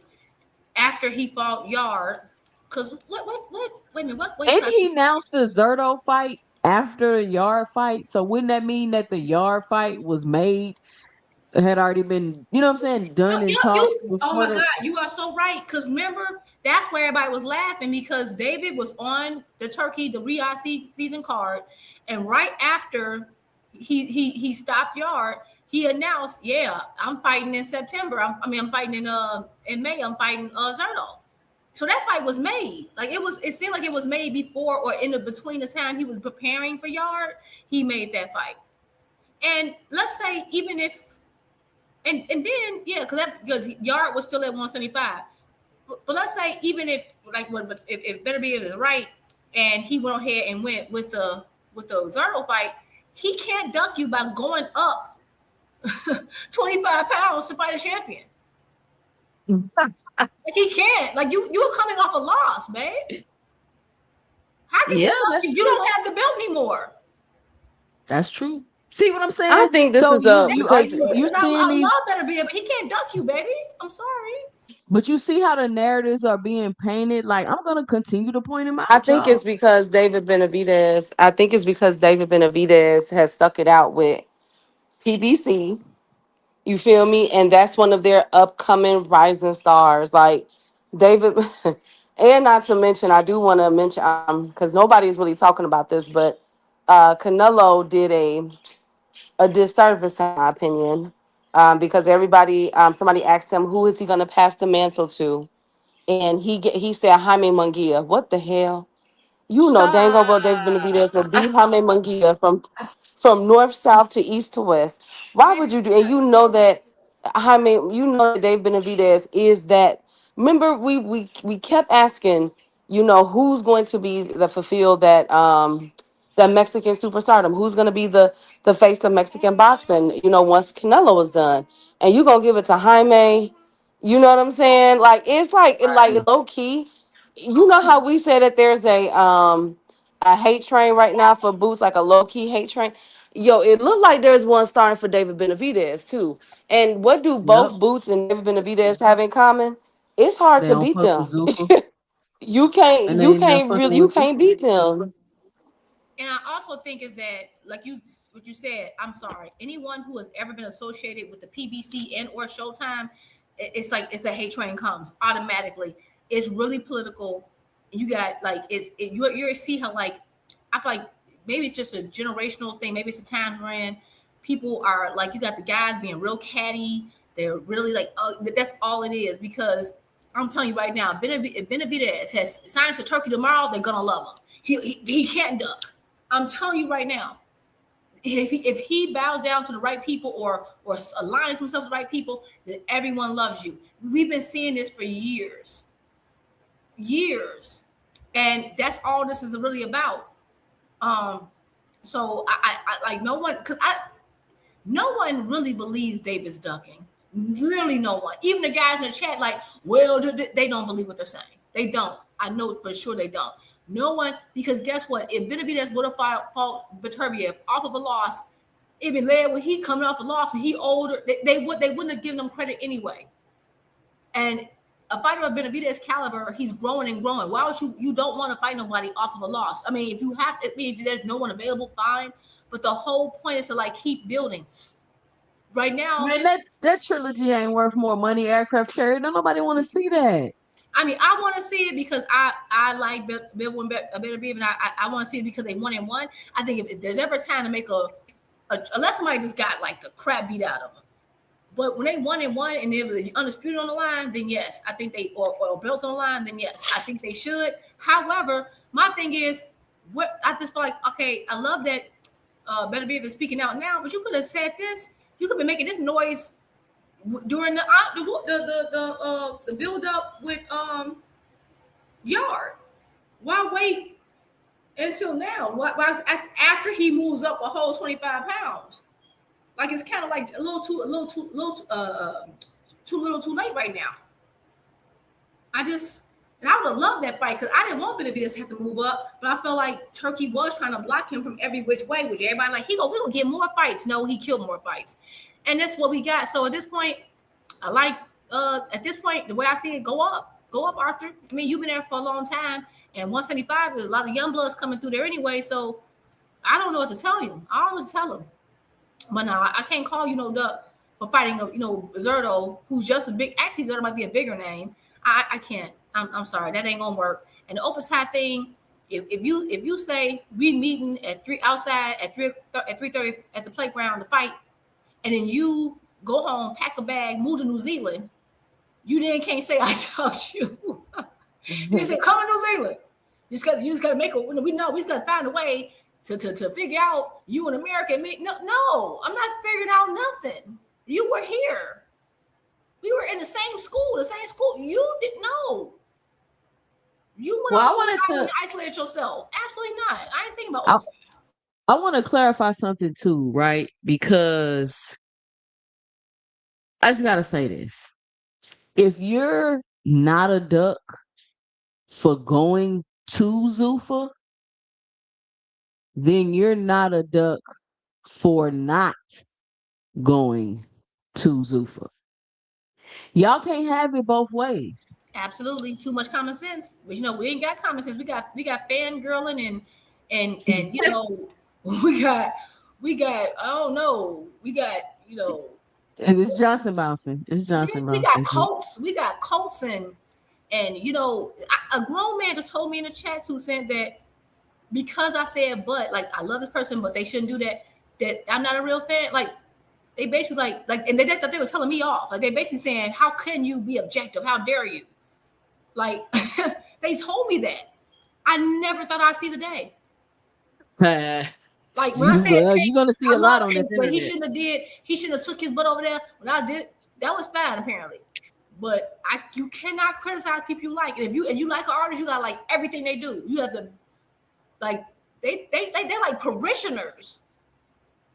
Parasocial, ain't that what it called? This is weak, girl. I'm terrified for the future. Yeah, these people old. You know what? Oh my God, that's even worse. Okay, maybe it's a gender split. I don't know, but I don't know what happened. Something ain't right. I blame CERN. Key with the T. What do you think about this whole but David a Doug because he not trying to go to Zuffa or fight for the Zuffa belt or do what they want him to do, and Baturbiev just coming out the blue all of a sudden saying all this stuff about trying to fight him and this and that, and then you heard what Sean Zattel said. They kind of tried to make David seem like he was being some type of way because he didn't want to sneak and do business behind their back. And they did try to make the fight with Jao Pataya after he beat Zerto and they ignored him. So y'all can see the campaigns they run. They did it to Boots. They did it to they're doing it to Benavidez. Like y'all don't see these crazy campaigns and it but what be crazy to me is like they just say something and then automatically people just start believing it. It's like nobody be like, hold on, wait a minute. Like, why would he be a duck all of a sudden? And why would he duck Jao Pataya? How can he duck Jao Pataya when Jao Pataya is over there at Zuffa and nobody knows what the fuck is going on at Zuffa? Nobody knows what's going on over there. Are y'all aware of that? Nobody can, even the people that's signing to get tens of millions of dollars can't sit down and really explain how it works or what's going on. And I'm telling y'all, you never join or be a part of anything if you can't explain how it works or what's going on. Can you fight for sanctioned by the card? We should be able to on the ring Yes, 2 card. cents I going mean, out. am I back? Hello? Yeah, we hear you. You said I was going out? Was that me? Juke, you hear it? Well, did you hear anything? Juke, was I going out? I hear you both. Oh, okay. You know what I'm saying? People don't even know how it works. So once the laws change, are they still gonna be able to blah blah blah? You feel me? So these people sign into organizations getting paid tens of millions of dollars and they still don't even understand exactly how it works. Or at least that's what it looks like to me. So, like I said, and Key, I want you to let me know if you're not a duck for going to Zuffa, then you're not a duck for not going to Zuffa. Would y'all say that that's fair? I mean, you literally can't duck someone for going to Zuffa because they left your sport technically. Because there's boxing and there's Zuffa. They do boxing, but it's like it's a marriage with UFC. They're their own. They're not just another promotional company. They're their own league. You literally can't duck someone that goes to Zuffa. I can't duck a fight with someone that's not on my continent. Like I can't. You literally can't. Like I don't. Okay. Yeah, can you hear me? Yeah, I can hear you now. I was well, I think I agree with what Jupe said. And I agree with what you said, Sue, since it's really hard to even say that because it's giving me that side of the street talk that we've been doing for like 7 years since the Earl Spence and Bud Crawford build up. Y'all remember those days, Lord Jesus. But it's really giving that, but it's more sinister because Top Rank, at least Bob Arum them, they played the game and they stayed in a lane, whereas Zuffa, they, and Turkey and all them, they came in busting down the door waving a fofo and was basically like, it's either us or we not messing with y'all, we not messing with y'all. So now it's making it way difficult to get these fights. And now that David Benavidez is on one side and then Jairo Pataya and Baval and Baturviev fight for Turkey with these trilogies and everything else, is making it difficult. So no, you can't duck any of that. You cannot duck any of that. And I also find it very interesting, ladies. I don't know if y'all covered this already. That what is Salida? Is it Salida Promotions? I'm gonna pull up the article, but one of these guys, I think it's Salida Promotions though, is suing Dana White and Zuffa Boxing for tortuous interference. They're saying that that Dana White basically violated the Muhammad Ali Act, ironically. So, but they haven't ruled on the revisions, right? That is So I'm about crazy work. So he getting sued for violating the act, the one he's trying to change so he can violate freely in peace. He changing the Ali Act so he can violate it in peace, y'all. yes. Hold on, let me. He's like, I Yeah, can commit crimes in I'm peace. about to pull it up. Oh my God, I was like the irony in this. Oh my goodness. Uh and I think it's Dana White that's actually being okay. So it's Boxer. So excuse me, I said Salida's Ben Shalom Boxer has taken legal action against Dana White, Zuffa over claims that they have had poached fighters scheduled to appear on their show. In a statement, Boxer can confirm is seeking urgent injunctive relief, against Zuffa Boxing and Sky Sports concerning the promotion and proposed participation of fighters who remain subject to binding contractual obligations. So there's the interference part. Boxer believes that all parties involved are fully aware of the contractual obligations owed to Boxer by the fighters being promoted for Saturday's event. Despite this, those fighters continue to be advertised and promoted without Boxer's consent.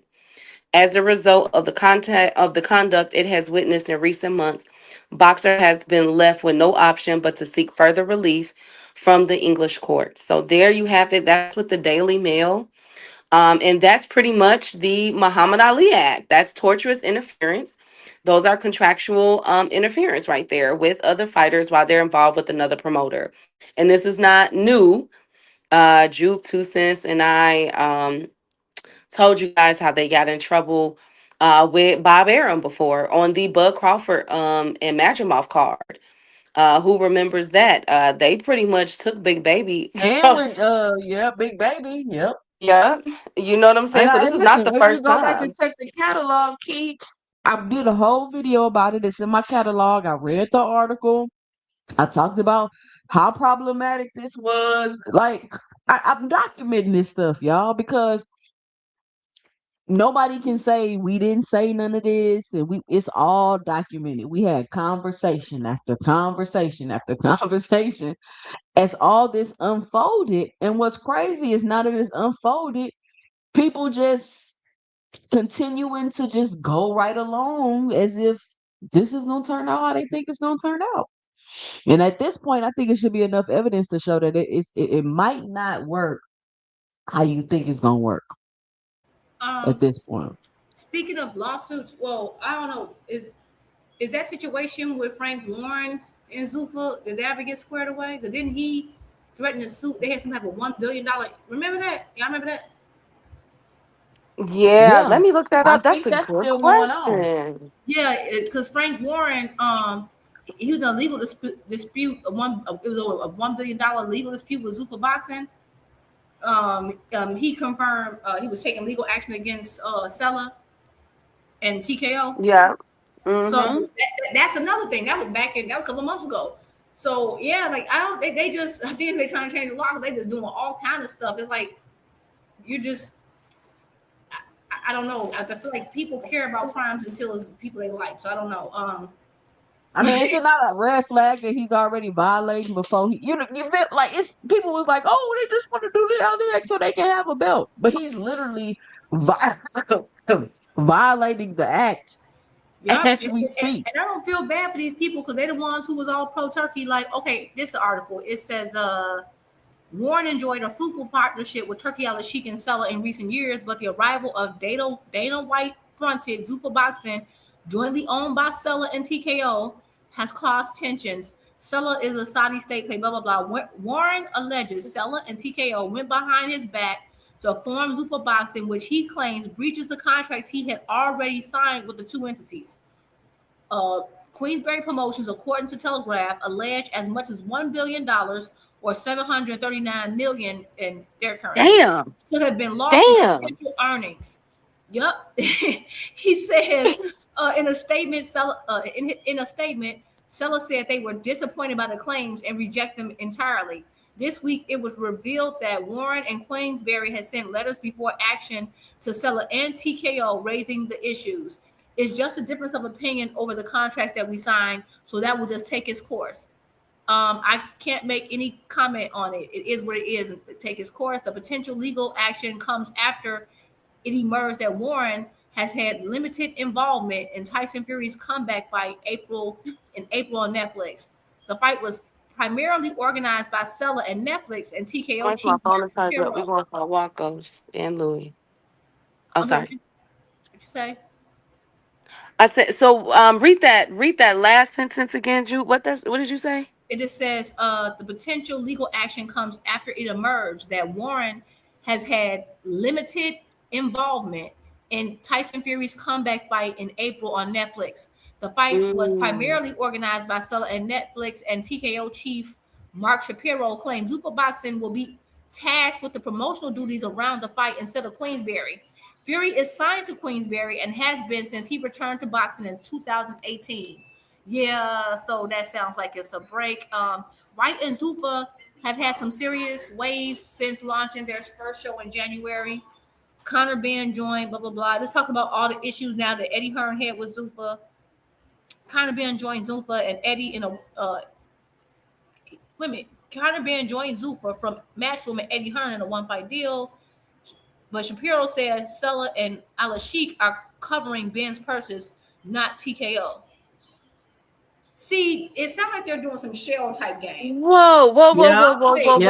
Because those fighters aren't getting paid. Remember how we like Zuffa? That's not the amount that they're getting paid. Those fighters are getting paid. It says Conor. It's like they're doing a show game. They said he signed to Zuffa, but then he's not really signed to Zuffa. Remember, I said I don't believe that he actually signed to Zuffa. Not yet.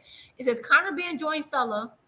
Conor Ben joined Zuffa from Matchroom and Eddie Hearn in a one-fight deal worth $15 million.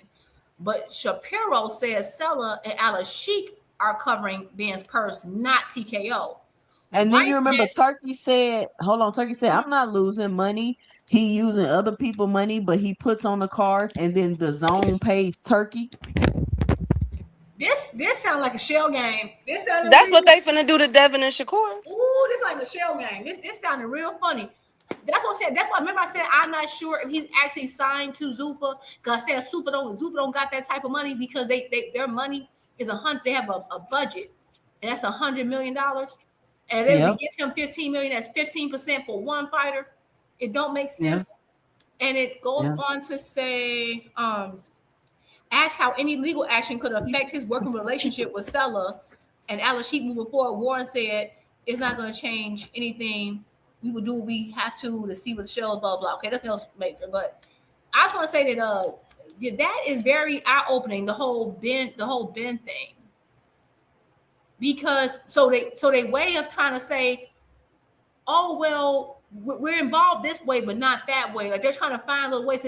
So basically, if Warren or Hearn tries to sue, remember Hearn said they did it in a way where I couldn't sue or something.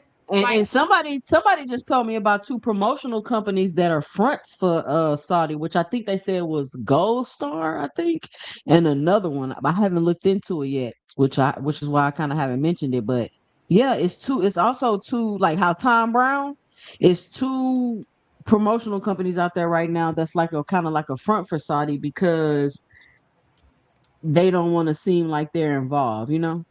Right. But that's fine because like I said, PBC really don't themselves promote the fight, so it makes sense. But what I'm finding, but it's like, okay, you're saying that he's signed to ZUFFA, right? If he's signed to ZUFFA, ZUFFA should be, you know what I'm saying? But they're saying that who they said paid him, they said that Stella. They said that Stella and Alice Sheik covering his expenses, not TKO. So Right. if Nashville was to say, hey, TKO poached my guy, they could say, no, we just kind of gave him, yeah, he could have had a lawsuit, and I see why Warren has one, but they saying but it's also false advertising, y'all. Yep. That's it. Let me tell you why that's I don't believe he signed to ZUFFA. I don't believe I don't think none of them are signing to ZUFFA like that. And the reason why it's false advertising is because let me show y'all this video from Mill City. I'm gonna show y'all why I think it's false advertisement. Let me take Eddie off of here. We're gonna talk about Eddie in a second. That's what they're about to do to Shakur and Devin, y'all. I'm trying to tell y'all. What and I about to had do? What they mentioned about it. to do? That shell company deal where it's really Turkey enough from that money and Dana was gonna be the face because that's how they made it with the Bud and Canelo fight. That Dana was the face of it and it wasn't. That was Turkey enough money. He's just the front man. I think that they're announcing these. They want to announce these names signed to ZUFFA, even if they're not really signed to ZUFFA, just so they can get a rush of people say, "Oh, they're going, it's legit," and then they're gonna like pull the rug and find out that they weren't really signed. You know what I'm saying? Like I wouldn't trust nothing they say.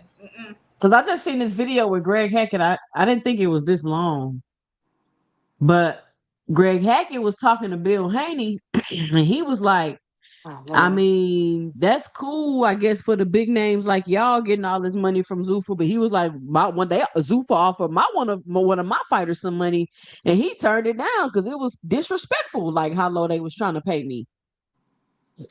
So what I'm saying is the reason why it's false advertisement and it's an intent to deceive is because you got these people thinking that these fighters are signing to ZUFFA getting tens of millions of dollars when they're not signing to ZUFFA and they're being funded by something else. Right. And then they're going to use them like, he got $15 million. And so people are like, oh, I'm going to ZUFFA for the bag. ZUFFA don't got a bag. They just propping up. And I still don't believe $15 million because I remember they said that Fury and Usyk got $100 million. We found out that wasn't true. I think that they're waving these big numbers to get people to come running, signing over, thinking, oh, well, eventually I will. No, you won't. I just think ZUFFA is still most likely going to operate within traditional boxing. Like that's what I'm thinking. But I don't know what's going to happen. It look like they really don't have a choice. It looked like they really don't have a choice because at the end of the day, even if the Muhammad Ali Act was to get revised, okay, at the end of the day, the sanctioning bodies, they still the sanctioning bodies. So they don't have to, sanction any of those fights. You feel me? Like they still have the upper hand in a lot of that. And that's going to make it even more difficult, especially when you got Mauricio Suleiman going at Dana White. Especially when you got some rift between the IBF and ZUFFA. Like this stuff is not by coincidence. Like they came in guns blazing, knocking down the door, waving the fofo. And they tried to change something that them sanctioning bosses and them promoters was like, wait a minute, who the F is you? And now they it looked like they really starting to see. And with Ben Shalom kicking it off, because one thing about it, Bob Arum didn't take it there. PBC them didn't take it there with them, but Ben Shalom with Boxer is taking it there with them. And Boxer is not That's not one of our top promoters that we or boxing companies that we mention. Like, let's be for real. We don't even talk about Skynet. You feel me? Like, I mean, you know that's what I'm because they saying? want Like, you let's pay keep it though. That's because they want 105. you pay. That's because But they now want you that pay though. but now that he's doing it, and you already know Frank gonna sue you. Frank done sue everybody. Listen, Yep. Frank sue fighters. He don't care. As soon as you make one disparaging mark about him, he is gonna sue you. Ask Chris Eubank. Okay, he took him to the bank. All right, literally. And so I'm not surprised with that if that does go through. But maybe these are the lines that have to be drawn in the sand for them to get the picture of back the f up.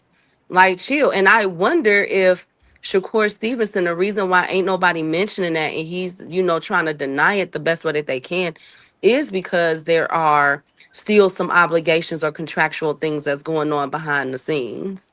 You feel me? Because he did this before when he left Top Rank. Well, he was still with Top Rank and Eddie was coming around all in the videos, dancing in the corner, you feel me? Talking about what he was going to do with Shakur. And then next thing you know, everybody like, oh, you finna go to Eddie, and Shakur was like, no, no. The next thing you know what happened.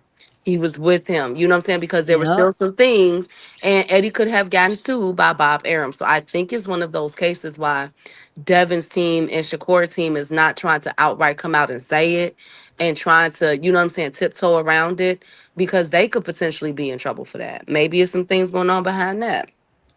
Yeah, I just feel like, so it's so interesting, and I agree, Key, that's possible. So I'm on I'm like, okay, let me go to Zuffa boxing site. I think I tried to go before, and I keep seeing the UFC site. So let me just show you how little Dana White thinks of boxing. Are you on your computer? Uh-huh.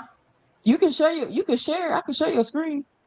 Oh, okay. No, I'm just on there. I'm just going. Well, I ain't really doing nothing, but let me see. I don't know how you do it, but I'm just on there, and it's like I'm just gonna say that Zuffa Boxing don't have his own website. It's just he's made it a small little, like they're a footnote on the UFC site.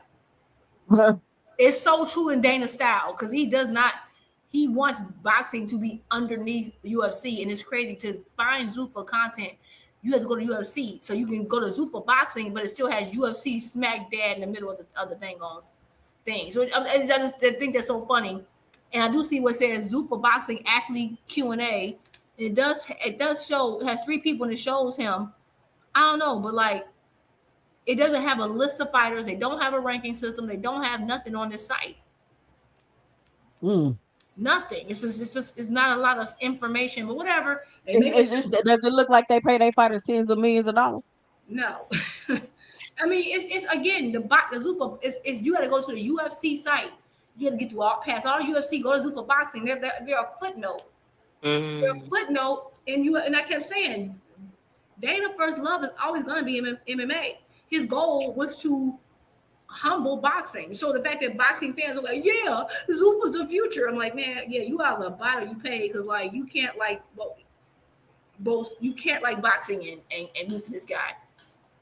He don't even think enough of them to have his own site for them.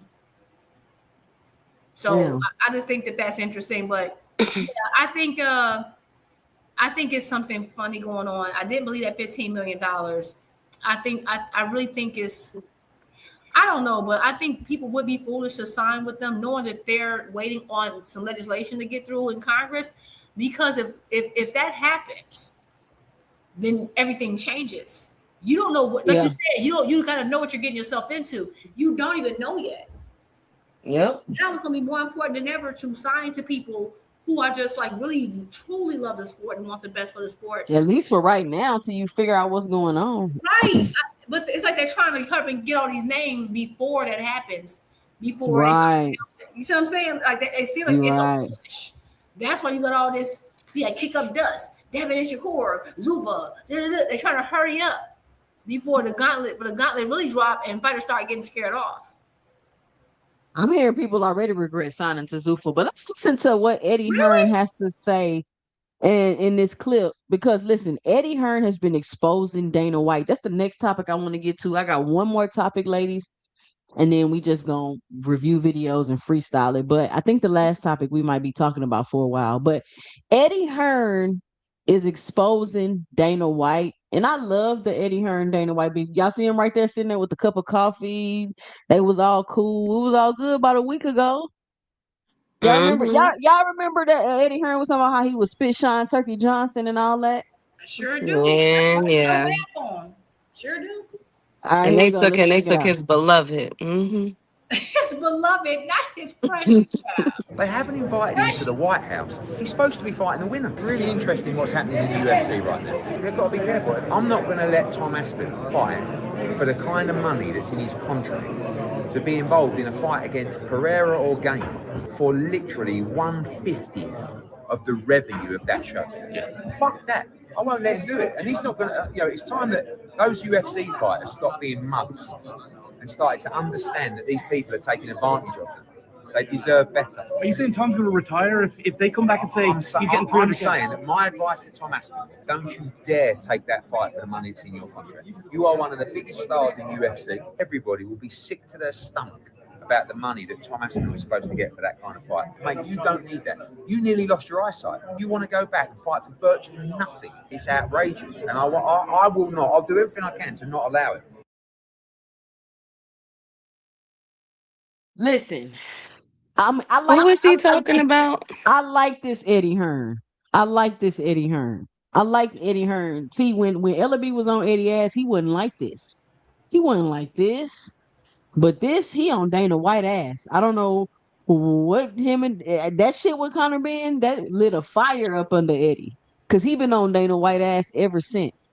And what he's saying in this clip is that Tom Aspinall, I don't really know nothing about the UFC. I guess he's one of their biggest names. They're paying him 1/50th of the revenue that's expected to get for the show. What? And I'm gonna play the clip again. I'm gonna run the clip again. I'm gonna run the clip one more time, but I'm gonna just give you like a little rundown. I'm gonna run it again. They said he's saying I don't know, I guess he's Tom Aspinall manager. I don't know, because he's managing UFC fighters or something. Like he went and got, this is how petty Eddie Hearn being. He went and got some UFC fighters, I believe, so he could go through and break down and expose the contracts in the UFC. So what he's saying is Tom Aspinall, which is one of their biggest fighters, they're trying to offer him 1/50th of the revenue that the card will make for his pay. That's atrocious. And I'm asking, is this where we're going to be headed? Because this is what we've all been saying the whole entire time. Now, they got $7 billion at Paramount, right? Everybody thought the pay was finna go up and whoop-de-blah, bloop, bloop, blop. But now we see they got the $7 billion contract. Them UFC fighters are still complaining. They pay not going up. And not to mention, remember, they said that Trump invested into them shares to get that UFC thing at the White House. Wait, the Paramount deal is $7 billion. I thought that it would okay. I thought it was $100 million for ZUFFA. Is that you talking about overall? That's ZUFFA's budget for the year is $100 million, but overall the Paramount deal is like $7.7 billion or something crazy like that. Yeah, yeah, they get $100 million annually for a 5-year deal. And everybody was like, yeah, and they thought that their pay was about to go up. Of course not. You give millionaires money, they don't give it to you. But remember, Ronda Rousey just a few weeks ago was just talking about that. Remember that? But people ignoring all of this in boxing, and people, we're just trying to say that this is probably what boxing is going to trend to. That's what we're saying, y'all. And do you know how many boxers don't make that money now? And why do y'all think that ZUFFA is about? Listen, y'all. This is what people don't ever understand. Politics, never, right? They're never going to make things equally better for people. That's not a thing. People are not going to go to ZUFFA and they're going to make things equally better for all boxers. The ones that ain't making money, now they're going to pay them a living wage. That's not how this works. This is politics. That's not how politics work. Right. Has anything with the government made anything equally better? Never. So even when they promise shit like that, I can't understand why people even fall for it. And also, if the status quo, all the people who are like who kept the sport alive and got the most money and got the most out of everybody, they all start aiming at someone. Like I'm talking about everybody. If the establishment just starts all aiming at one person and claim that they're the boogeyman and the problem, chances are they're not. I mean, that's not in every situation. And this is what it's so funny. Like everybody hated one particular boxing outfit, one particular group, hates all their fighters because their fighters did what? Got the most out of all, got the most money, got a large share of the revenue that they produced, the largest share we've ever seen probably in boxing history. And suddenly they became the boogeyman. And this is the thing about propaganda, how people fall for things, and why it's like it's like painful to see how easy and gullible so many people are. And now all these folks are coming out. You really think like, so we got $100 million a year. Oh, by the way, I just saw that the state of California and New York are suing over that Paramount deal because it's not finalized yet, and they're suing to prevent it from being finalized. Whoa! Wait, what? You can't that, Juke. You said you got an article about that? I saw it. Let me see if I can find it. Hold on. If you can find it, please put the link in the chat so we can get the exclusive on here. You know, we all knew ZUFFA over here. Yeah, y'all say we hate on ZUFFA. We report on ZUFFA every week. We report on ZUFFA every week. How could we hate ZUFFA? But let me replay this video while you looked it up. So that's pretty much what Eddie is saying. And my question to ZUFFA Johnson bouncers and all of that is, do you see boxing trending in this direction? And if that does, how would you feel as a boxing fan? Or you don't care, you just want to see the fights? They haven't invited him to the White House. He's supposed to be fighting the winner. Really interesting what's happening in the UFC right now. They've got to be careful. I'm not going to let Tom Aspinall fight for the kind of money that's in his contract to be involved in a fight against Pereira or Game for literally 1/50th of the revenue of that show. Yeah. Fuck that. I won't let him do it. And he's not going to, it's time that those UFC fighters stop being mugs and started to understand that these people are taking advantage of them. They deserve better. Are you saying Tom's going to retire if they come back and say he's getting 300? I'm saying that my advice to Tom Aspinall, don't you dare take that fight for the money that's in your contract. You are one of the biggest stars in UFC. Everybody will be sick to their stomach about the money that Tom Aspinall was supposed to get for that kind of fight. Mate, you don't need that. You nearly lost your eyesight. You want to go back and fight for virtually nothing. It's outrageous. And I will not. I'll do everything I can to not allow it. Damn. Eddie Hearn pissed. He don't like that shit. What's funny is that Eddie was once Turkey. Eddie tried, and I think that Eddie had to learn the hard way.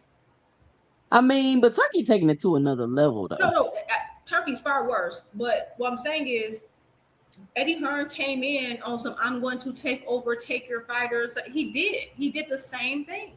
And I think the experience of working in boxing in the United States of America humbled him.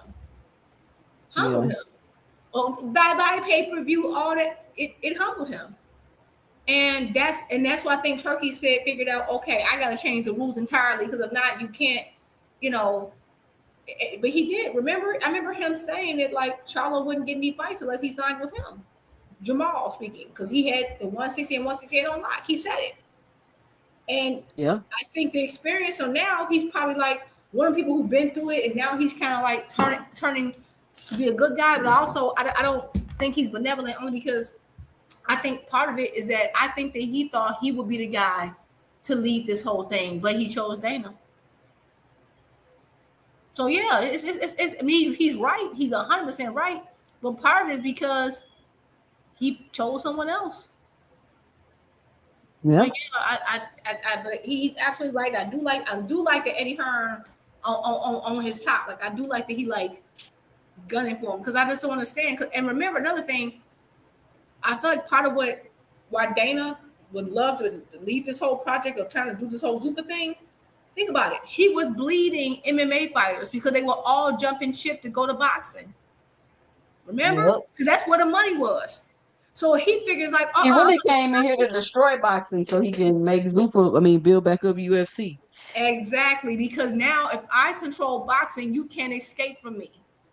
Damn, that's crazy. Leave MMA and make more money because now you're going to be broke there too. I own it all. Ha ha. That's what he's doing. That's what him is silly. They had to leave to make money. Damn. And All right. so, All right, what you got, Key, before we go to the next topic? We cooking tonight, ladies. Listen, y'all be sure to help support the channel. We are cooking. I got 54 likes. It's 52 people in here. I see some people coming in and out. If you haven't already, punch the like button. We got 3 super chats. We're nowhere near the goal of 20, and we are far from the record of 32 super chats, but I know y'all enjoying the show. I know y'all gonna be able to pull it off. Key, what you got on this topic before we switch gears and move on over to the next topic? well, what I want to say real quick is that although Eddie Hearns, he might be right in his assessment. And of course, he has a gripe to, you know what I'm saying? He got a bone to pick with Dana because he stole his beloved. He stole his precious. You feel me? That Conor Ben, I, and Jupe rewatched that video several times of him sitting in that hotel room looking like he was finna break down. You feel me? Like that man really, he was really I would never forget that. I think that is like one of the most craziest videos I've seen. Like that man was hurt. He was hurt. Like he looked like his gal had Yeah, exactly. he looked like his gal left him a Dear John letter. Exactly. Like man, Eddie was his Charlene moment. That Charlene song, "Don't Steal My Man." Yeah. He was just hurt. But what I will say though, like all jokes aside, I think Eddie got to be careful.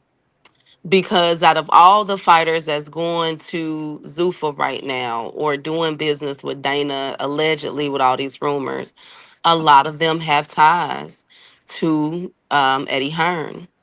And one thing that I just want him to be cautious of is, and I know that he is being cautious because of one fighter that put this, he like made me aware, and that was Bam Rodriguez.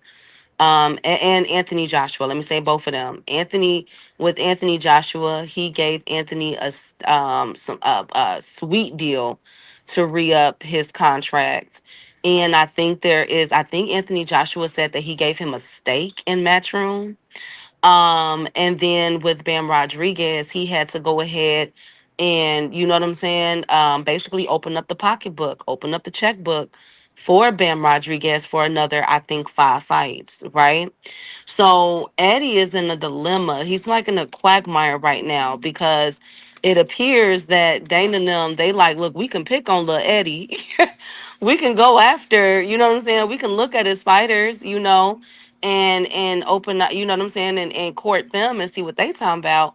And then Eddie Hearn will turn around and say, no, here, this is what I'm offering you. We saw that with with Africa. I don't think it really hurt him like that to let him go, you know, like, because Africa is Africa. But I will say for Eddie, like, he got to be, you know, if I'm him, yeah, you know, you want to fight Dana. Yeah, you don't agree with his antics and his business practices.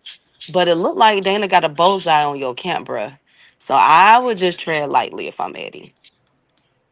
I agree so much because if you think about everybody he's trying to take, they're from Eddie Hearn. And like it's like he's getting the guys from Eddie and Warren the most. He's probably having a harder time with the PBC guys and Top Rank, but he's on his way.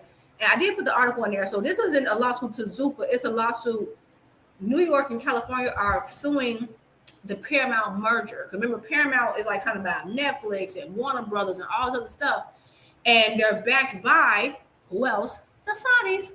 And so you have the state of California and New York who are like prepared to like have a lawsuit because they're trying to probe and they have questions and about how this will affect the market in general. And this is a whole bunch of stuff. But remember, a lot of this money that's coming from Paramount is because it was approved through most of the congressional proceedings, but they still had to go to the Department of Justice. So a lot of this money that they expect to come in will be due to that merger. So if that merger was to get delayed or upended entirely, that affects a lot of the revenue that they will be getting for these fights. So it's not directly, but it will complicate it. You know what I'm saying? Because that's all right. Let's read it. read it. Let's read it. Let's mother. See, and this is my problem I be having with people because I'm like, listen, y'all, I read the paperwork. That's why y'all gotta be here on 2 Cents Boxing Ladies Night. This is why y'all got to be here. Send the link out. Tell your friends we about to read the paperwork so y'all can be informed when y'all out here in these YouTube boxing streets. See, we don't make up stuff over here. We don't do none of that. We give our opinions and we read the paperwork. So right now, what I'm about to do is read paperwork. When I see you on a panel, and then I just fry you with facts, and you get all mad, and you I don't know why people get so emotional when I just say facts. Like I'm reaching, I'm like, how? I'm just stating facts. I'm about to read this article. Y'all don't never want to read the real stuff, the business stuff, the behind the scenes. I'll tell somebody I read an article, ran down facts, and you'll tell me what somebody said in the interview. No, we got the article. Let's read it. Exclusive. U.S. states preparing lawsuit to block Paramount acquisition of Warner Bros. Sources say. What type of implications would this have on the TKO and the boxing group and the stock if this were to happen? I'm gonna have to keep my eye on this, Key. You might have to keep my eyes on this one, Key. Exactly. California, New York, and other U.S. states are preparing a lawsuit to block Paramount Skydance $110 billion acquisition of Warner Bros. Sources familiar with the matter told Reuters on Friday. The lawsuit is expected to be filed in the coming weeks, the sources said. It was not immediately clear which other states would join the lawsuit, which would mark the boldest move yet by the states in their effort to be at the forefront of U.S. antitrust enforcement. So this is some more antitrust stuff that Dana trying to do? Oh my God. You can't make this stuff up, y'all. Man. All right, let me finish reading because I'm gonna clip this. I'm gonna go. This is about to be a full video. I'm gonna clip it because this y'all need to read. Y'all need to know this. California Attorney General Rob Botner on Thursday criticized what he called President Donald Trump's abdication of federal antitrust agencies with more resources than state governments. Bonta, a Democrat, has led the charge among states concerned about the deal, promising a probe soon after Paramount announced it would acquire Warner Brothers after beating a bid by streaming a giant Netflix. On Friday, a spokesperson for Bonta's office said California's investigation remains active but declined to comment further. Shares of Warner Brothers fell after Reuters first reported the news and were down 3.6% on Friday afternoon. Paramount shares added to losses and were down 6.7%. Not all lawsuits seeking to block mergers succeed, but they can delay the consummation of deals by months if a judge issues an order pausing the merger while the case plays out. Paramount has agreed to pay shareholders a fee starting in October if the deal has not closed. Those fees add up around $6.9 million per day, the company said recently. Analysts have said Paramount's political connections and other factors should give it an easier road to regulatory clearance from federal anti-watchdogs in the U.S. Paramount CEO David Elysian's father, billionaire Oracle co-founder Larry Ellison, has cultivated ties with Trump. The U.S. Department of Justice is likely to reach a decision on the deal soon. Is this old or new? According to a source familiar with the matter. The DOJ sent subpoenas in late March. This is new. Seeking information on how the merger would affect studio output, content, rights, streaming competition, and movie theaters.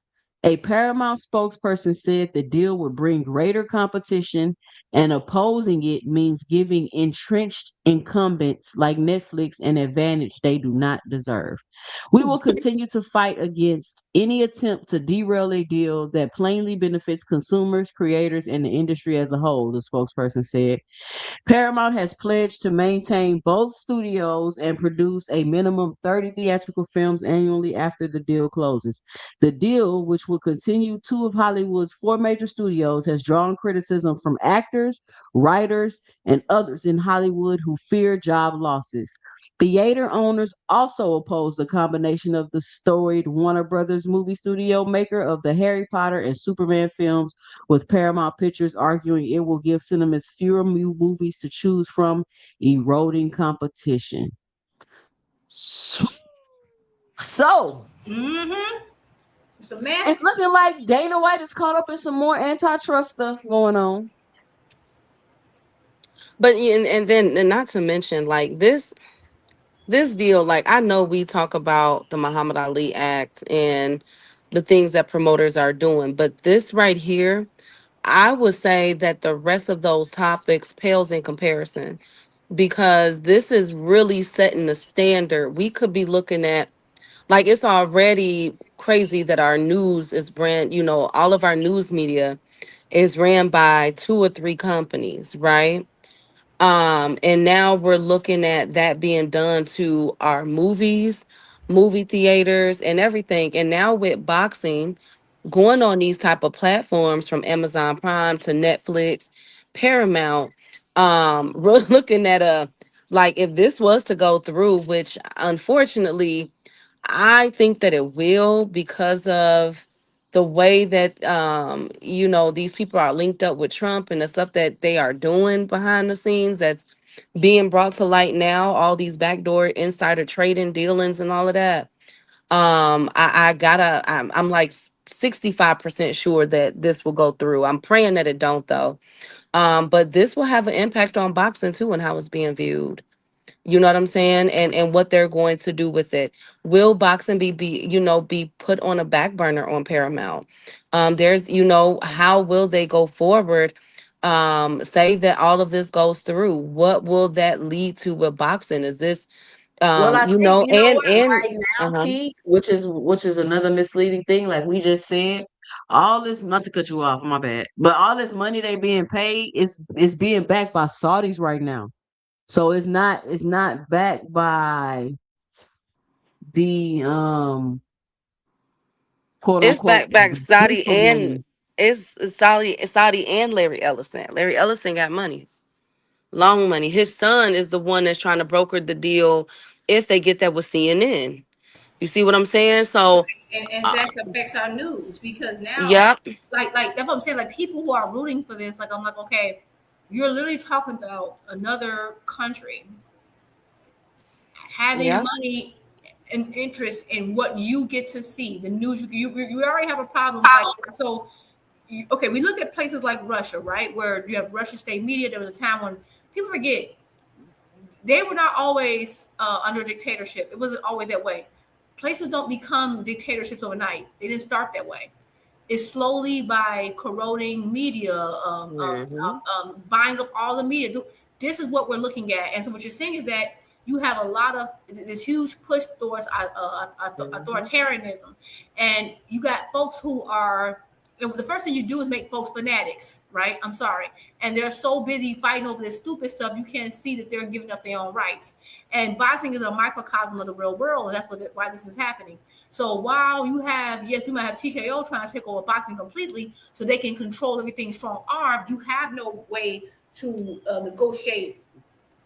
The same thing's happening in the country as well, right? You're having people trying to have less law, less rights, less movement. And you have people who are like so goofy that they're like laughing right through it. Like you don't realize that you're really like giving up your rights. And the thing is that what they're doing with this, the reason why they're suing is because they're looking at the broader implications. Like, because if one company owns all the media, imagine how many layoffs that is. Imagine how the messaging changes. Imagine now you don't even have access to the outside world. You think about North Korea. They're like, oh, North Koreans, they can't see the media. They know they can't have access to the internet. Yeah, well, you can get on the internet, but all you're gonna see is what I want you to. This is the beginning of that. This has huge implications, and beyond boxing, but it does factor into boxing. Now, this lawsuit, as you read, is going to cost them a lot of money, because if it doesn't close by October, they have to pay these shareholders. Like they said, it's going to cost them like millions of dollars. So you have them. So you have multiple states involved. This could take a while. And although, yes, I agree with you, Key. You know, Larry Ellison got money. All these folks got money, and all this stuff happening. But I will say there are some cracks, because Trump has been losing a lot of stuff. Like he just, the Republicans kind of went against him recently on the SAVE Act, right? That didn't go through. He didn't try to get through 3 times. He's been losing a lot in the courts. He ain't gonna lose in the Supreme Court though. We already know that.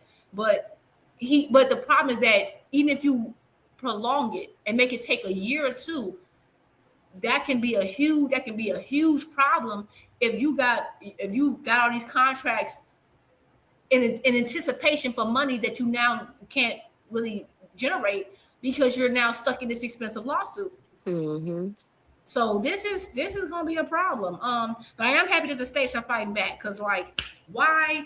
Well, it does not benefit anybody for one company to own like 90% of all media.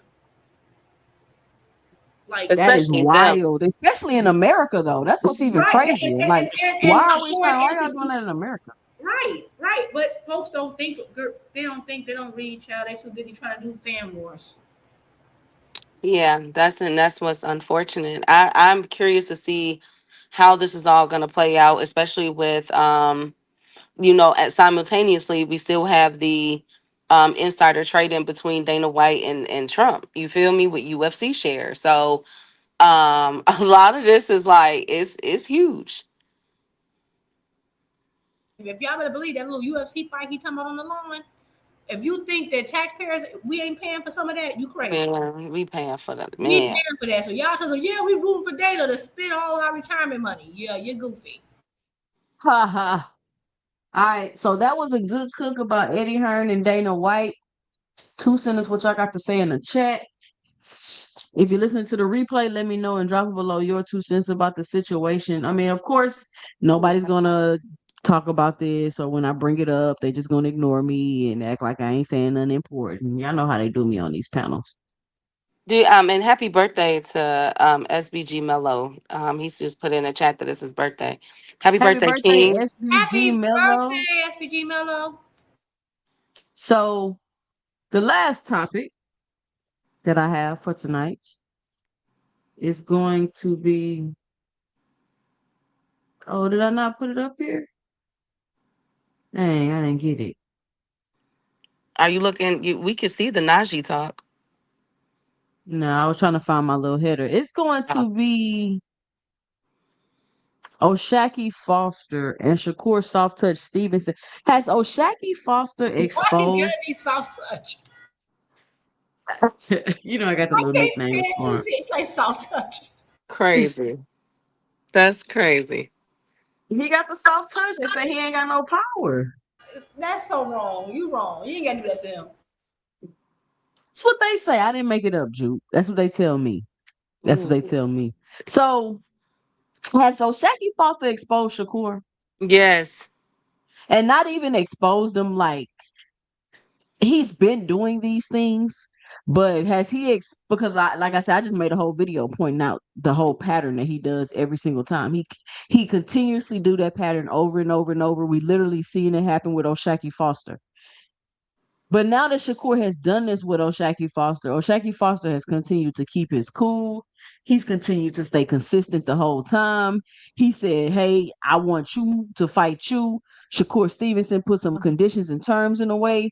O'Shaquie went and met all those conditions and said, hey, you know what? You said you was going to fight me. Let's fight. And now everything seems to be falling apart. And that is what I wanted to talk about tonight. O'Shaquie Foster and the SHAKUR Stevenson situation. Let's watch this video with Najee, see what O'Shaquie talking about. I mean, my people's by the phone, but we ain't got no call or nothing. We ain't heard nothing. He capping. He ain't sent out no call or nothing. Hold up, Shaq. You don't think he gonna fight you though, for real? Keep it real. You don't think he gonna fight you? I don't think so. I think he know I'm gonna crash the party, man. I'm gonna crash the party, and hey, he know how it's gonna go. So we gonna see. I think he'll fight you because I'm just saying, like, at least all the time that I known him, I feel like he been a man of his word. I ain't never known him to say nothing that he won't do. So I feel like because he said that, and we gotta hold it accountable. Why Najee be lying? Najee, how you just gonna sit there and cap like that? What'd he say?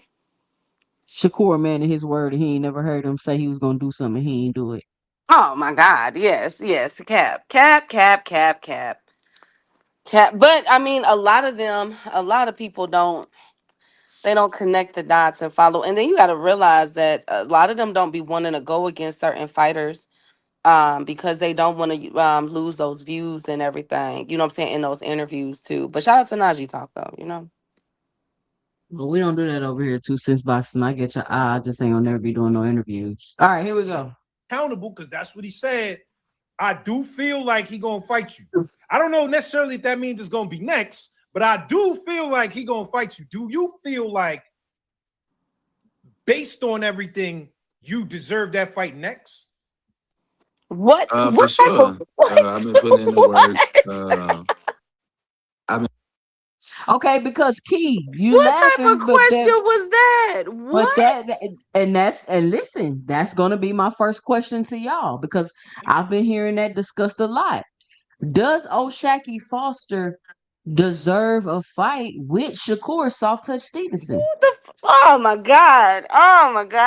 Juke go. Juke, because I'm gonna lose my mind. Oh my God. Is that even a question for real? I don't personally think it's a question because his deservingness wasn't taken into consideration when Shakur Stevenson put the condition out there. So now we're talking about. Forget that. Who remembers when what's his name stepped to Floyd and Floyd said, you fight Earl Spence and beat him, I got you. This is what this reminds me of. Like, but it's different because not only did O'Shaquie Foster not only outschool Ray Ford, but Shakur got in the ring with him and was talking stuff. First of all, let me say this. I never seen Shakur so emotional inside a ring and outside. He was out. There is video footage of him cussing out the fans in the seats, okay, over this. All right. He was very pissed off. Let me see Yes, Shakur. I'm if I can sorry. find Yes. it. Shakur was cussing fans out too. Okay. Like, I've never seen him like that. And when I look at the style matchup, that's a really good fight. And I'll break that down. But to get back to 2 Cents question, I like Shakur Stevenson for a division champ. Definitely a Hall of Famer. Um, I think that he, has the potential to really build something there. In boxing. You feel me? But the fact of the matter is, Shakur, it's not even about Najee and Shakur. It's not even about if O'Shaquie Foster deserves it. It's the simple fact that you told this man. You told this man what it was. Just like Bill shook Keyshawn's hand saying we gonna fight next, and now they ducking him twice. This the same. Now you finna go through. You did all of that, all those Twitter messages, talked all that stuff, and and he did what he said he was gonna do. I want to tell everybody, O'Shaquie Foster did not have to fight Ray Ford. He did not have to fight Ray Ford, y'all. He could have went another way, but he did this intentionally because of what Shakur Stevenson said. What fighters do y'all know is doing stuff like that? Like, come on, man. Like, it's not even about you. He earned the right to fight Shakur Stevenson. Period.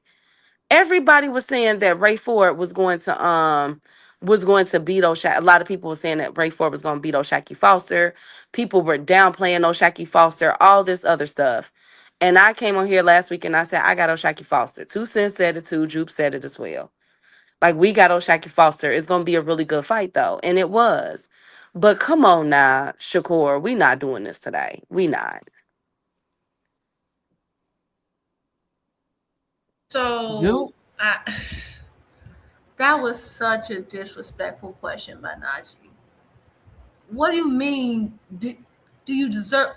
Okay, I get it. Shakur is a multi-divisional champion. Got all that. Shaki has actually, if you look at the last 3 fights, let me think about that for a second before I say it, because I don't want to sound crazy. To ask him, is he? And I get is Shakur is like, Olympian, get all that, but like, did Artem earn the right to fight Shakur? What about what was the guy what about who did he sign over to Matchroom to fight? What's his name? Who now he's the same guy that is about to fight Abdullah. What did he do to deserve to fight? Like, that's crazy to me. Like, this will be if Shakur was to fight Shaki, it would probably be, I'm sorry. I understand not if you're not an accolade person, like, oh, belts, I would consider one of his best wins. It would be, if not his best win, his second best win. And I'm being real. Because I'm just looking at Oshaki's work. Oshaki didn't put in work. I ain't trying to hear that. This man, he beat Ray Vargas, he beat Nova, he beat Conceição, he beat Fulton. And now he put Ray Ford, who you asked him to fight. He was your mandatory 2 times. He was your mandatory at 130. You moved up. I ain't sweating it. Cool. You want to move up, test yourself. You're getting big. Cool. Then Fulton don't want to make weight. Fulton was considered a really good fighter, and I think Fulton was actually the favorite. If I don't recall, he overcomes, fights Fulton, who came in bigger. He came in at 130, so now the 135 mandatory on the line. He beats Fulton, so now he'll mandatory a second time. Then you tell him, hey, you gotta fight my buddy Ray to get to me. Then he does that. What you mean? He triple, quadruple deserved the fight. What you talking about? Like, these guys, I get it that Shakur is a bigger name and y'all want to keep the relationship, but that's some BS. Because y'all didn't ask people who nowhere near as good as Shaki that same question. Like, that just did. Let me calm down. That pissed me off. Like, what do you mean? Do you think you deserve a fight? At this point, Shakur should be ecstatic that he wants to fight, because he didn't make the fight. He didn't make this a hot fight. He didn't make this a sellable fight for Shakur. All Shakur gotta do is take it. It's crazy. Let me get this super chat. Shout out to Boxing Hacker with the $5 in the super chat. And he says, I think the Zionist connection is what troubled me with the whole ZUFFA. Did y'all see Son Strickland got banned from the UFC event at the White House? What did he do? Shout out to Boxing Hacker. It wasn't the fact that he got. It wasn't the fact that he been being terrible for years. It wasn't that. It wasn't the fact that he ain't been paying his fighters. It ain't the fact that ain't the fact that he hates boxing and wants to run boxing. You needed for that to happen. Okay.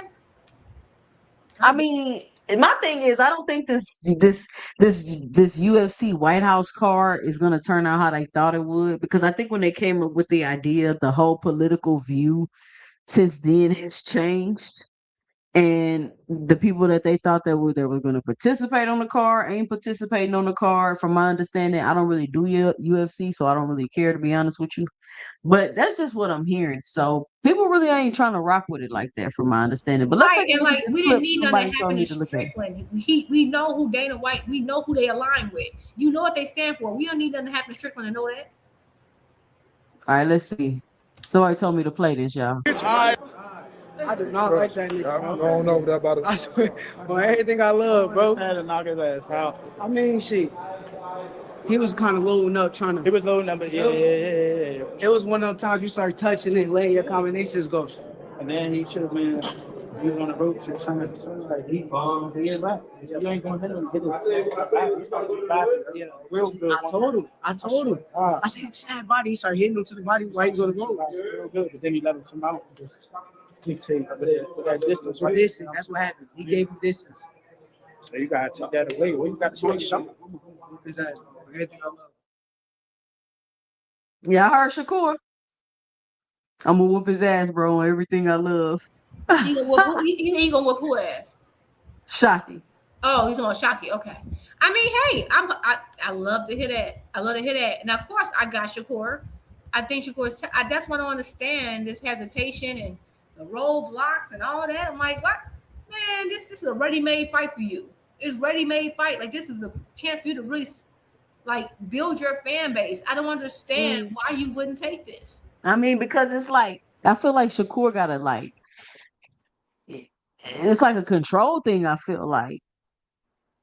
Think about like the people I feel like get in the ring with, he mentally already has the edge on them because he done sparring them and he done did this and he done did that, and him and Jay Prince then sat down with him and had drinks with him and whatever the else hell they be doing. But he knows O'Shaki ain't finna be going down. He not finna be doing all that. That's very true. By the way, Lamont looks huge.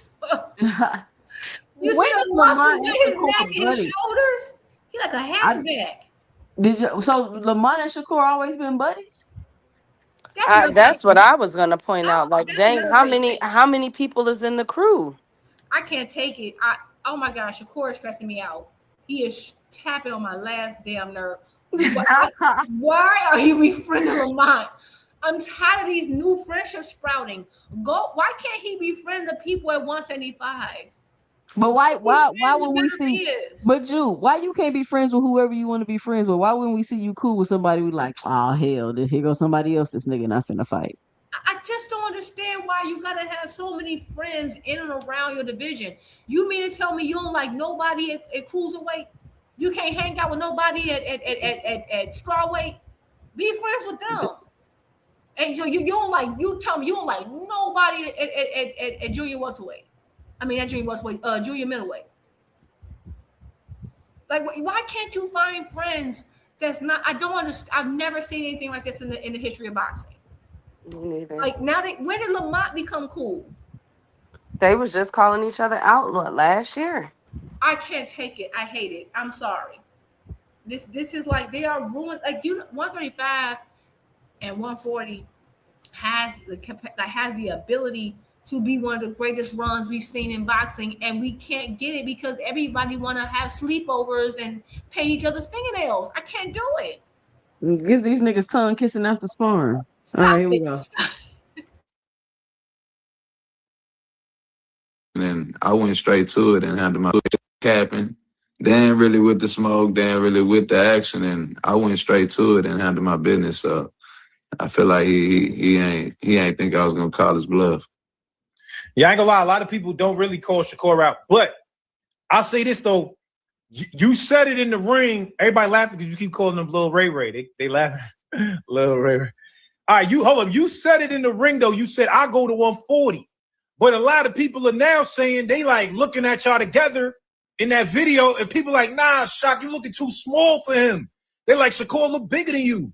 That's what people were saying on there. Do you feel like that? Like, you know, the size would play a factor, especially at 140? I mean, what size? I mean, people got to take into account that he had on Jordan 4s, which is one of the thickest Jordans, and I had on my, boxing shoes is flat. I ain't got no heel in the shoes, so he had 2-3 inches on me already off his shoes. And when it comes to size wise, I mean, come on, I mean, he probably walk around 160 or whatever. But I done showed y'all what I do to guys that walk around that big and stuff. It ain't nothing for me. Making 140 or making 35, it ain't nothing. All I would do is just put on a little muscle and I'm good. I'm straight. You feel me? It ain't nothing. Did you jump in? That would be jumping 2 weight classes, nigga. That ain't no shot. Come on, that's jumping 2 weight classes kind of crazy though. I mean, it ain't nothing though. Like, it's like he just went to 40. He come from 35. We all of us around the same size. That's why I don't understand why these guys complain about size and they talk about rehydration clause. Yeah, somebody might be a little bit taller, but man, we all the same size. We all the same size. You might run into a couple big 147 pounders, which is like Earl boost. But most of the time, man, from 130 to 147, everybody the same size, bro. No, I can see that. I mean, I do think y'all at 140. Damn, Shaq cooking. What y'all think about that? 2 centers. What y'all think about what Shaq just said? Everybody was like, "Oh, if he go to 40, he too small." Bloop doop blop. Oh, Shaq Foster say, "Man, we all around the same size. I didn't fought up there at 140 before, and he ain't really that much bigger than me." So everybody worried about, he too small. What he said 40, he meant he'll fight him at 40. What y'all think about that? I guess I'll go. Hold on, let me let the video finish. You got a I couple do think seconds. y'all could rumble at 140 though.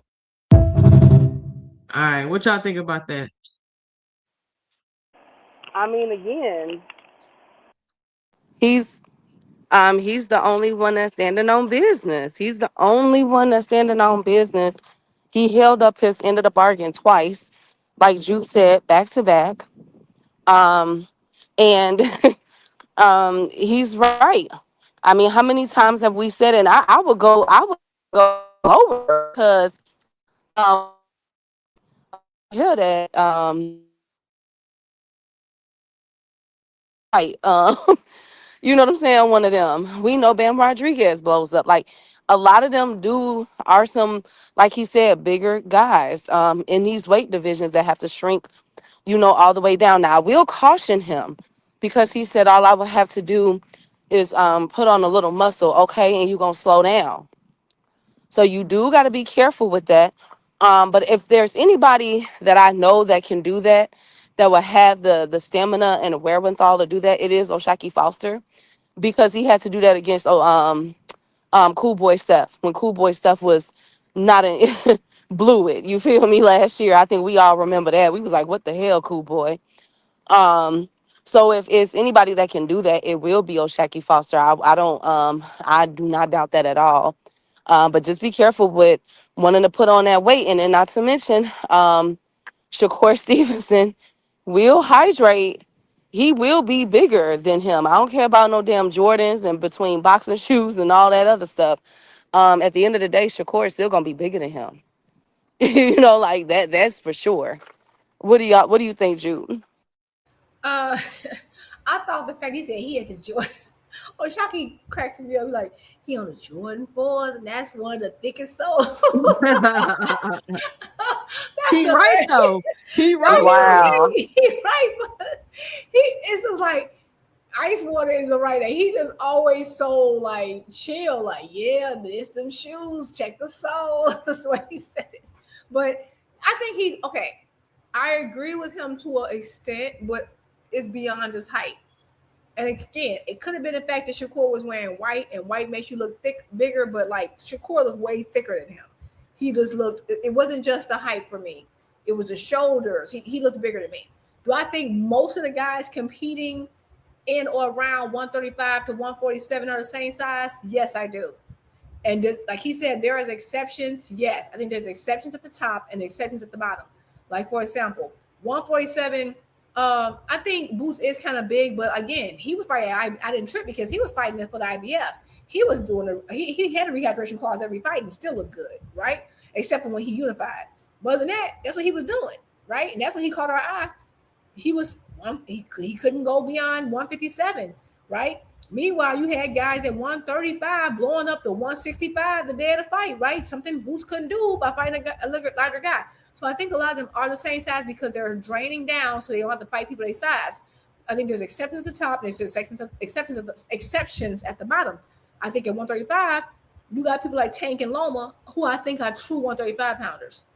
And they just unfortunately have to just fight people who really should be at welterweight, trying to convince them to let them blow up to super middleweight the day of the fight. Still, all that being said, and I love his, like, I love that he don't care. It is what it is. I agree about the muscle thing. I think that's what slows you down. I think that adding too much, like, because Shaq is a very lean dude, and even in between fights, I never see him look like super chubby Yep. or thick. Facts. He don't ever blow up like that. You right, He's Juice. always lean, and so I'm like, nah, you add muscle. I don't like it. It's gonna mess everything up. But at the end of the day, if you want to do it, hey, I ain't gonna stop you, right? But I will say maybe they are closer in size than we realize. Maybe Shakur's just blowing up more because Shakur looked thick as hell next to Shaq. Yes, he did. It's not just the height; it's just how like the thickness of his neck. He just looked big, and so, but I do think a lot of these guys are just like draining down. Like look again, I can't get over Lamar Roach. I saw a picture with him next to Boots, and I couldn't believe it. I'm like, maybe Boots ain't as big as I thought, or Roach is just like Roach like a linebacker, man. So I just think you just have a few who are truly fighting a real weight class. So he's right to the most part, but I still would prefer that fight at 135. I think Shakur gets more credit for it because you can't say that you brought this small, like, you know what I'm saying? It makes more sense. And plus, that's the division he wants to fight at anyway. That's what he said. So let's see it. And I agree with everything that you said. But I will say this too, to add on what you said. This will be, if we could, it's not looking like that fight is going to happen next, unfortunately. We got all these talks with all these boys, with all these guys going at each other, and ain't nobody fighting right now. That's what pissed me off. But with O'Shaquie Foster, like, I would caution, because a lot of people are saying that he should fight Neverete. Y'all heard about that. I'm sure y'all have. That fight should come up. Yep, I heard. Right. And I would say this, I wouldn't mind that fight if Shakur Stevenson was in, you know what I'm saying, that second fight. Right? I wouldn't mind that, because one thing about Neverete, sometimes it's not even about the accolades or fighting someone because you said that you will fight them. Sometimes it's also about getting that look. And Neverete is one of the most awkwardest fighters in boxing. He has a drunken style. You know what I'm saying? He's very quirky in the ring. He swings very wildly. You know what I'm saying? And he got length and everything. I got O'Shaquie in that fight. I think O'Shaquie will be able to get his timing down and get to him in the later rounds and cause that separation.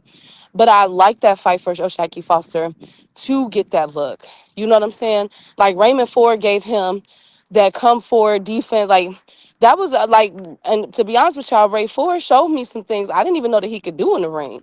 I'm like, okay, Ray Ford he's a decent boxer. Like, he was super decent. So that was a good look for him. And I wouldn't mind him fighting Neverete first before the Shakur Stevenson fight. I ain't gonna lie to y'all. I think that's a really good look for him to have on his resume, because Neverete is in my opinion, one of the most awkwardest fighters in boxing. Like, he fights like a drunk person. He is not like the Drunken Master of years ago. It's not like him. But he does have you feel me, a Coke 45 type of, he got you know what I'm saying, a tequila type of Not style Coke to 45. me. It's something about Not you you. talking about Coke 45 with the Billy That's D the in the malt liquor commercial. style. He got the malt liquor style. He got in some with his style for me, y'all. I don't know what it is. Like, he fight clumsy. Like, I don't know. But that's what makes him hard to beat, especially with his length. And he got a long reach. I would want O'Shaquie Foster I wouldn't mind that fight, because I know people were saying, no, we want Shakur Stevenson now. And I'm not gonna lie. At first, after, you know, I'm hyped up, I'm like, nah, man, give me Shakur versus O'Shaquie Foster first. But then, you know, Bob Arum gonna do Bob Arum. Y'all know that. Bob Arum, king of in-house. You feel me? So I wouldn't be surprised if we were to get O'Shaquie Foster versus Neverete, and I wouldn't be upset at that. What y'all think? I mean, no, I don't hate that fight at all. I don't hate that fight. I mean, they both on that network. I think if Bob Arum wanted to make it or wanted to make it, he would have made it by now. Oh, that's what I wanted to ask you, not to cut you off. Mhm. What do y'all think about Tim Bradley calling O'Shaquie Foster Bud Crawford 2.0? Now, I don't know about all that now. That's what That's dang, crazy. 2 Cents got him I pulled didn't up. see that. Hold on, hold on. I didn't see that, but I was pulling up a Tim Bradley video, but I ain't hear him saying he was the next Bud Crawford. Where you say that at? That's a He reach. said it on one of these things where he was walking though. So I don't know if it was in a kind of clip I seen. He was walking and saying that Shaqie Foster is like a Bud Crawford 2.0. And I'm like, huh. That's a stretch. Now, don't get me wrong. They gonna say, you don't really like Shaqie. Right? Nah, Bud different. But All right, here we go. But I was gonna say this. One of the things I think Foster was trying to insinuate was that he'd been trying to fight Navarrete. Like that's not a new concept. I think that's what a fight he would have naturally had. I mean, because Foster been pulling cards. He been pulling cards this week. I still would want Shakur first because to me, even if you like Shakur or you don't like Shakur, this is a fight that's in demand right now. Why not make it? And he's still better than a lot. I think Shaqie is technically better than Tio. I understand he wasn't millennial and all that, but he's technically better than Tio. I'm just looking at I think technically he's. I mean when I say technically, I mean when it comes to fundamentals. Then his last two fights, he don't have the name. He might not hit as hard, but again. I want to see Shakur in fights in styles that I haven't seen before, and for me, Shaqie presents that. So this is a lot more about Shakur for me, and I believe you should be a man of your word. Even people feel like Floyd Grimey, even he kept his word when he told Canelo, "Hey, you fight Trout, I'm gonna fight you." The moment he beat Trout, he gave Canelo his opportunity. My thing is, once you put that out there. You got it. You supposed to fulfill it, man. If you don't, I'm looking at you funny from here on out. No, Jupe, don't you realize Shakur is the victim? How dare you? How dare you, Jupe? Right. And I'm not a real Shakur fan because how dare I ask him to do what he said he'd do? I'm terrible. Why is everybody forcing me to 147? All right, let's see what Tim Bradley had to say about the situation. Let's get his 2 cents. Yo, Tim Desert Storm Bradley, you already know the damn rest. This is why the sport need me. To tell y'all the damn truth. Oh, God. That's why. Oh, Lord. Yeah. You already know Navarrete. Man, let me calm down. Let me just breathe, because shit, I get passionate about this shit. Especially when I hear some fugazi stuff. You know, Emmanuel Navarrete has been ducking.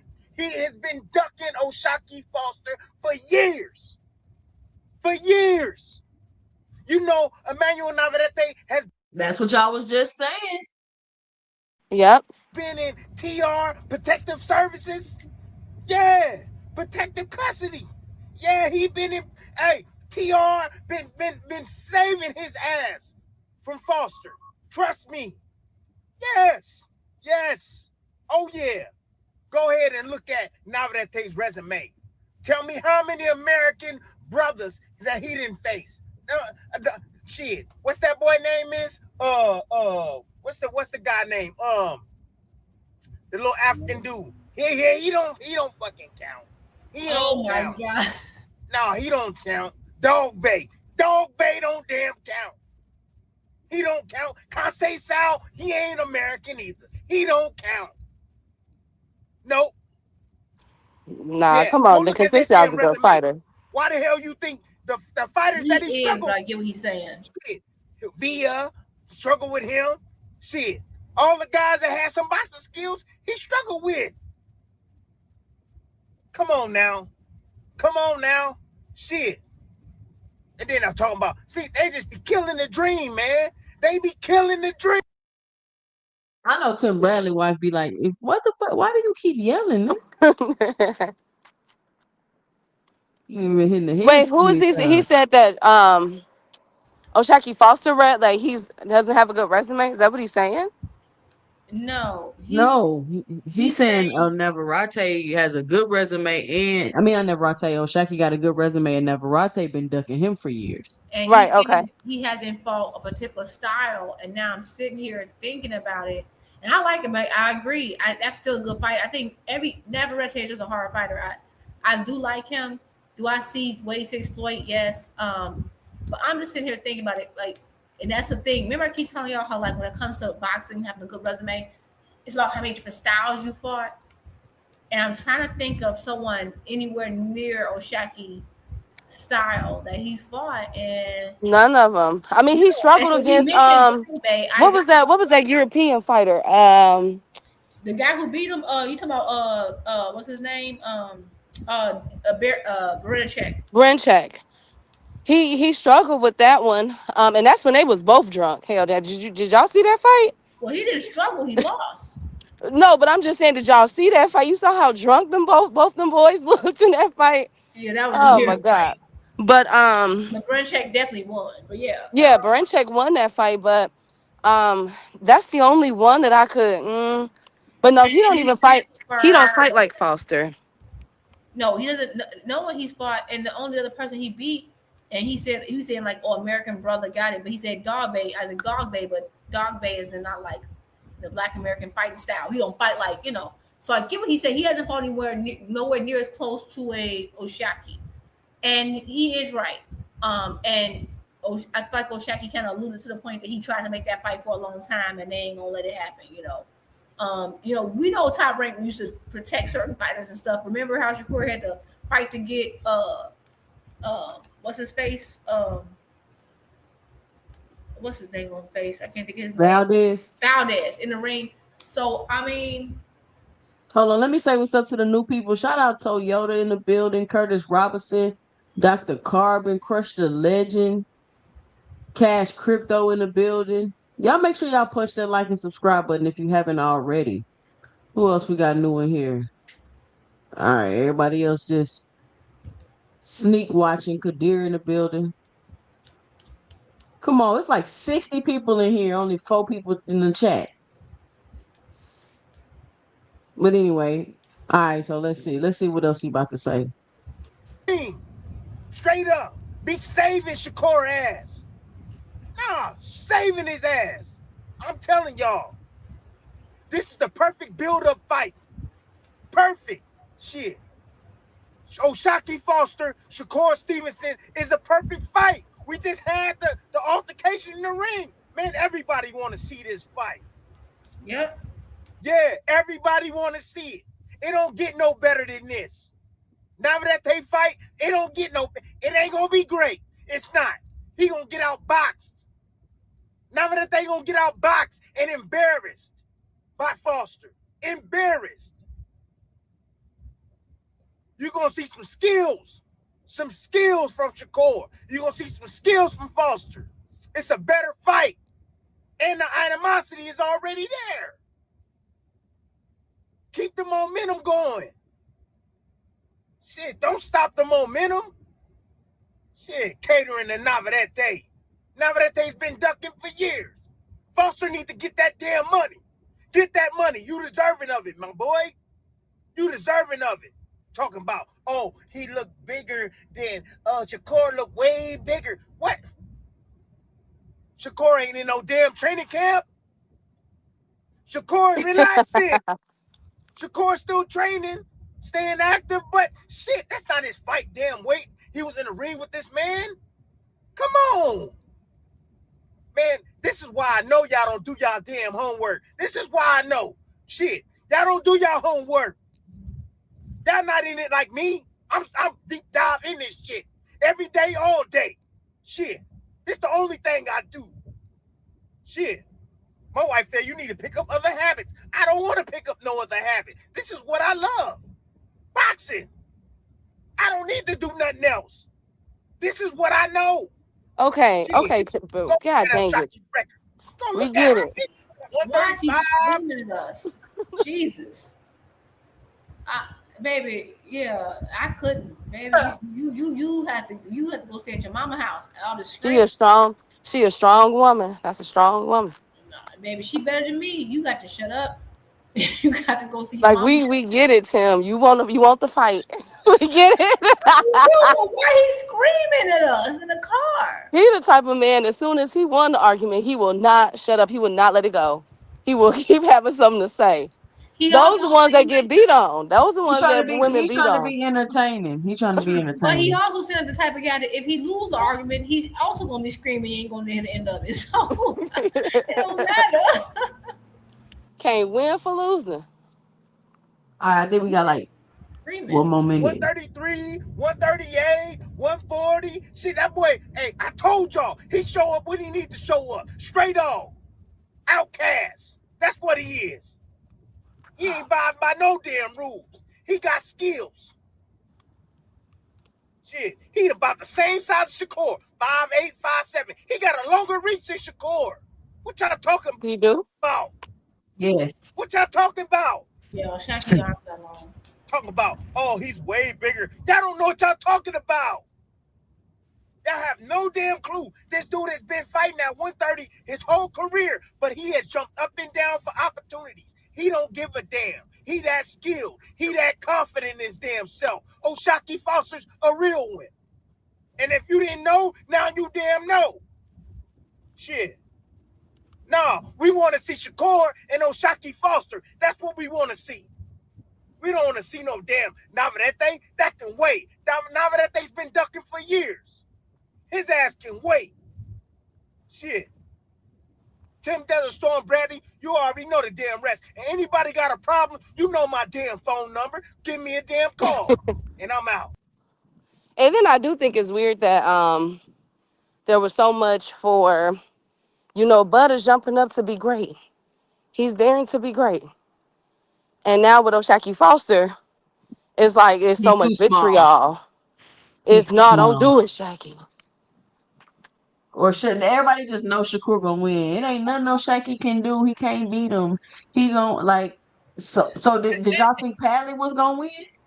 Right. Did y'all think Artem was gonna win? And that's what's bothering me about the conversation. It's the fact that everyone's like, you're so right, Key. It's like when certain people jump up, go down, whatever. It's like, oh, you are challenging yourself for greatness. You are. It's like, okay, now with Shaki doing it, and they're like, you're terrible. You only want the money. It's like, what the what? No, why did they say that? They're like, you're a gold digger on Shaki. I don't get it. Like, what the hell? I'm like, he did what y'all asked him to do. I do like Navarrete fight. But you're right. They both been on top rank for I don't know how long. Nothing.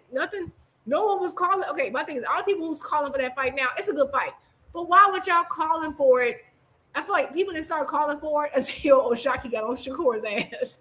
Then it was like, wait a minute, you need to unify. But he could have been unified. Like, I just don't understand. But wasn't O'Shaki, Jupe, and Shakur supposed to fight at? They were supposed to be fought. You remember he had lost his belt on the scale, Key? Yes, at 130. So he had to bet on Shaki? Yes, I think O'Shaki, that's what I'm saying.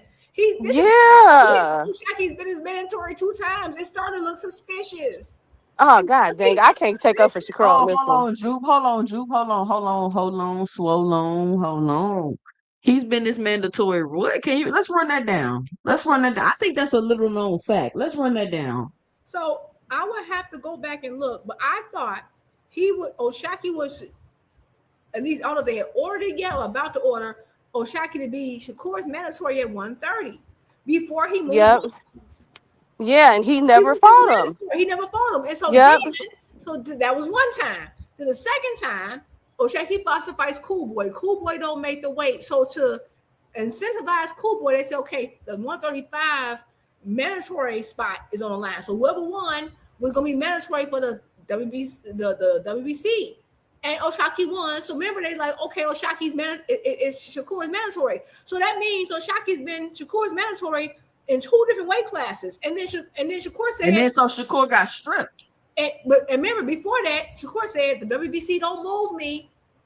I ain't fighting him unless he fight Ray Ford. And then he fought him, and now he's still saying no. And that's what made him jump up and fight Tio. All facts. That's all facts. And that's what I'm saying. Like, I like Shakur, but the facts are the facts. It's looking suspicious. Wait a minute. You know how we always say somebody might got your card. Do O'Shaki Foster know something about Shakur Stevenson that the other fighters? Does Foster have the blueprint to Shakur Stevenson, y'all? I don't know, but he definitely ain't worried about fighting him. I have Shakur. However, I do see some things that O'Shaki can do to make Shakur uncomfortable.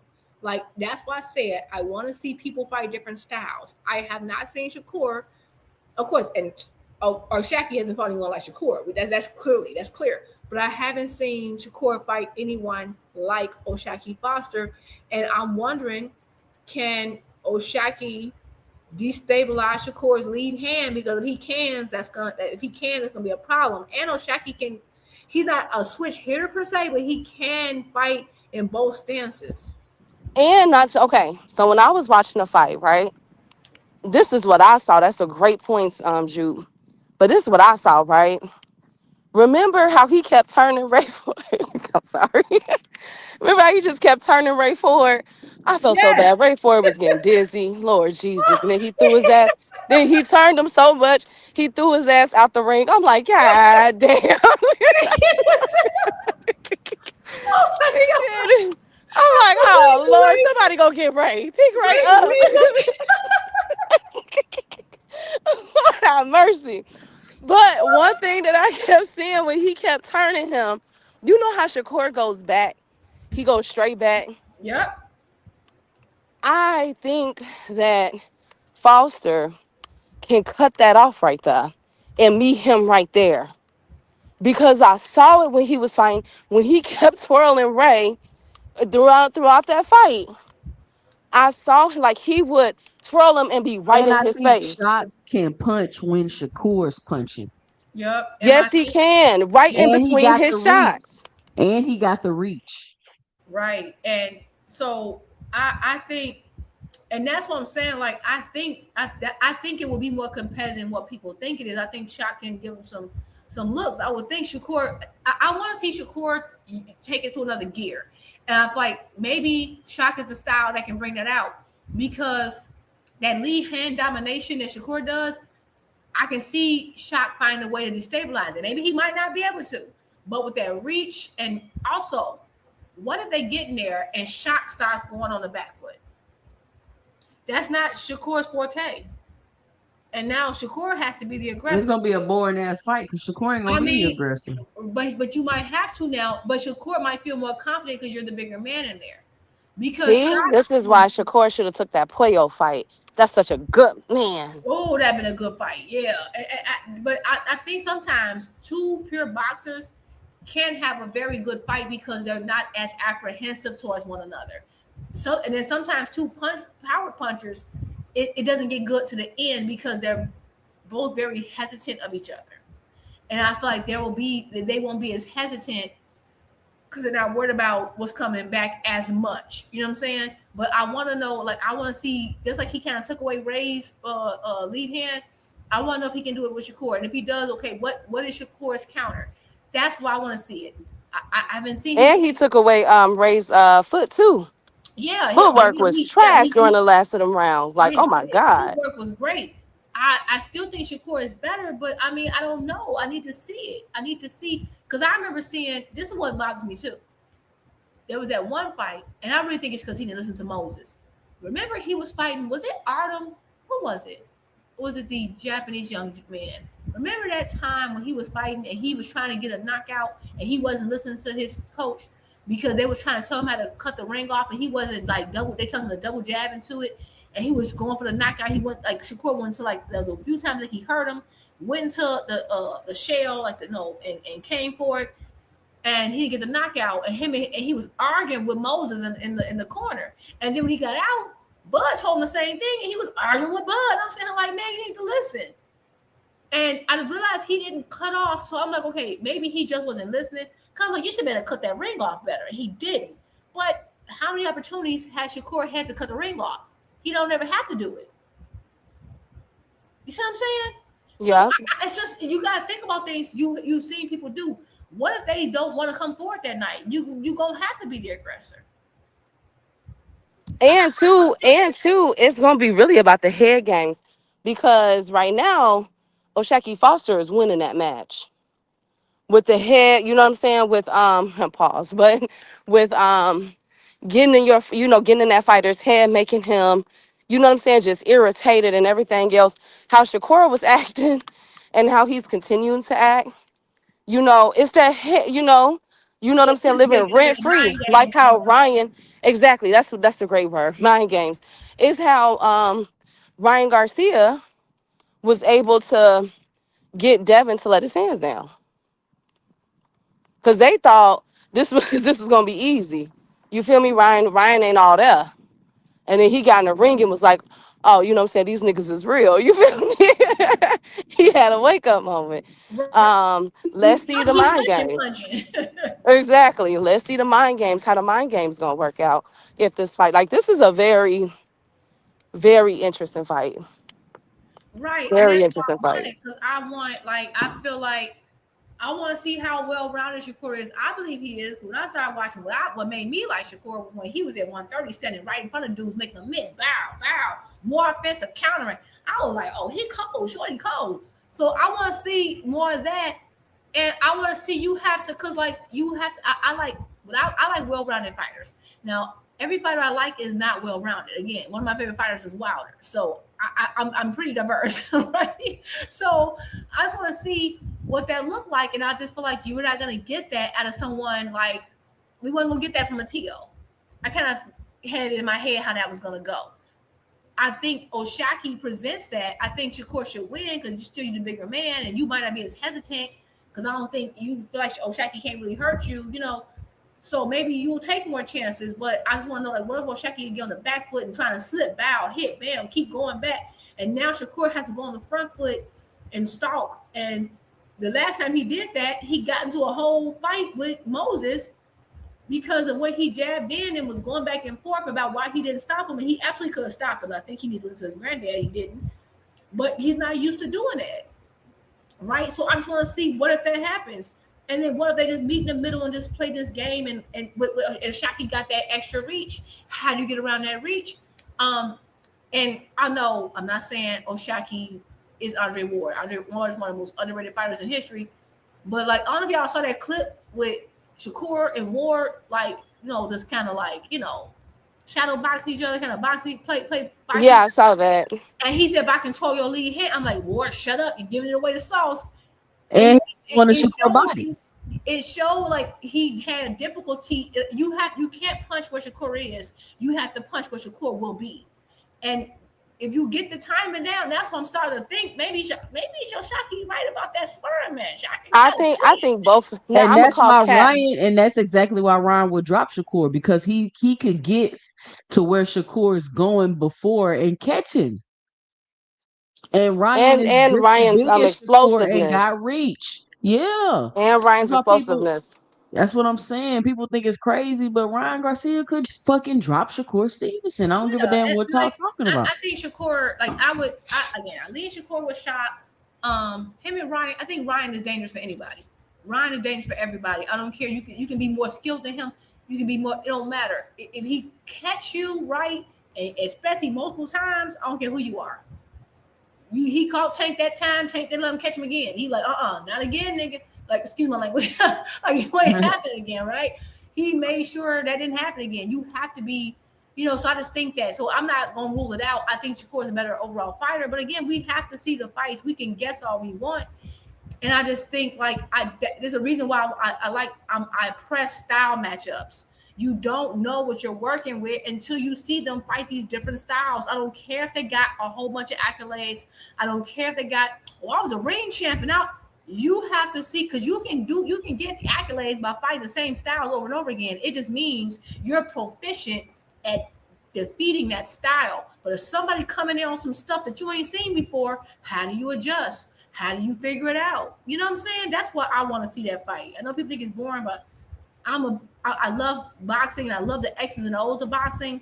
And to me, him and O'Shaki kind of like they can just give a different look that we ain't seen before. That's all I want. Yeah, and then man, 96 in the building. We got Stefan in the building. Y'all, Cornelius in the building. If you just pulled up in here, please punch the like button. Thomas, what's up? And I think too, with everything what you've said, but I also think, just to add in, I think that it's really going to come down to conditioning for that fight. Because one of the main arguments for Ray Ford was that he gasses the other, late rounds. And I've seen it time and time again with O'Shaquie Foster. His gas tank's still going. You know what I'm saying? Him having to bite down to pull out and win fights. I mean, I think there was a couple. He has 3 losses. Some people argue that one fight was a draw or that O'Shaquie Foster was robbed. I know for me, I had O'Shaquie beating Kasey in that fight. I Yeah, don't know about me nobody too. else. Oh, definitely. Like that was such a big robbery. Like that was Yeah. that is a robbery. You know how sometimes we say, "Oh, it's a rob." No, that wasn't nowhere near as close. That was. I felt so bad for Shock. That was an absolute robbery. And I feel they tried to rob him in his Ray 4 fight because there's no way that no judge. That was a tie, 114 to It was a draw. 114. That was not no draw. I was like, is Tim Cheatham there? What is going on? Like I'm like, I don't know. Will Shockey got an issue with judges? I feel so like he really got to make things close because for some reason. Remember when he was in was it that Mexico fight? Yeah. Remember when they was gonna rob him? Then if he didn't stop, oh boy, it was donezo. That's right, and that's why I like. Okay, Shock has risen up to one of my favorite fighters because he had to dig deep. Somebody do he deserve it, Juke? Can you believe it? And that's what made that question so disrespectful. Have you not been watching Shock's career? Shock I haven't. Dig deep, man. Shock is like, to me, the type of fighter that you don't gotta be undefeated. You might be down. You climb back up. You get robbed. You climb back up. You take Shock is the type of. I don't understand anybody who dislikes Shock. I don't get it. Yep, when he because he was going on that crazy run when Daniel Dubois. When I said my most improved for the fighter of the year, the fight awards, I said Daniel Dubois. I had him beating out O'Shaquie just because of the magnitude of that Usyk Part 2 and everything that went down, the dramatics behind it, and what he had to do to climb back in there when Eddie Num was really messing with the heavyweight rankings. Yeah. Really tweaking Let them. me go play ahead. this real quick. J-Man 96. I found this video. I thought about you. J-Man 96. Is this him cussing out everybody? Yeah. Oh my God. Ciao.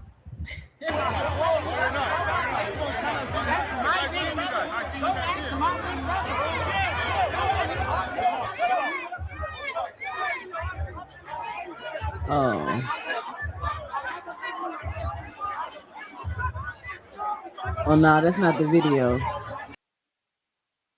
I'm trying to find the video where he was arguing with the people up front. Well, I tell you one thing. That SHAKUR arguing. I just saw a whole bunch of folks. That was Shakur after the Ford fight arguing with the fans. Okay, but now I agree, Key. Him and Dubois came a long way. So, and I can understand that. And I mean, I lean to O'Shaquie is more improved. However, I kind of get it because heavyweight's no joke. Like you can be better in every weight than somebody, and it's just heavyweight is a different beast. So you always got to kind of tip your hat to them. Because, man, it got sucked in heavyweight. You really just got to fight. Think about it. You got to show up to weigh in and just fight them at whatever weight they in. Like, you don't get no protections. Yeah. Somebody can be 50 pounds bigger. You got to fight. It don't matter. Like, that's a lot to. And then, like, every punch is deadly. Like, the jabs are dead. Like, it's a different animal.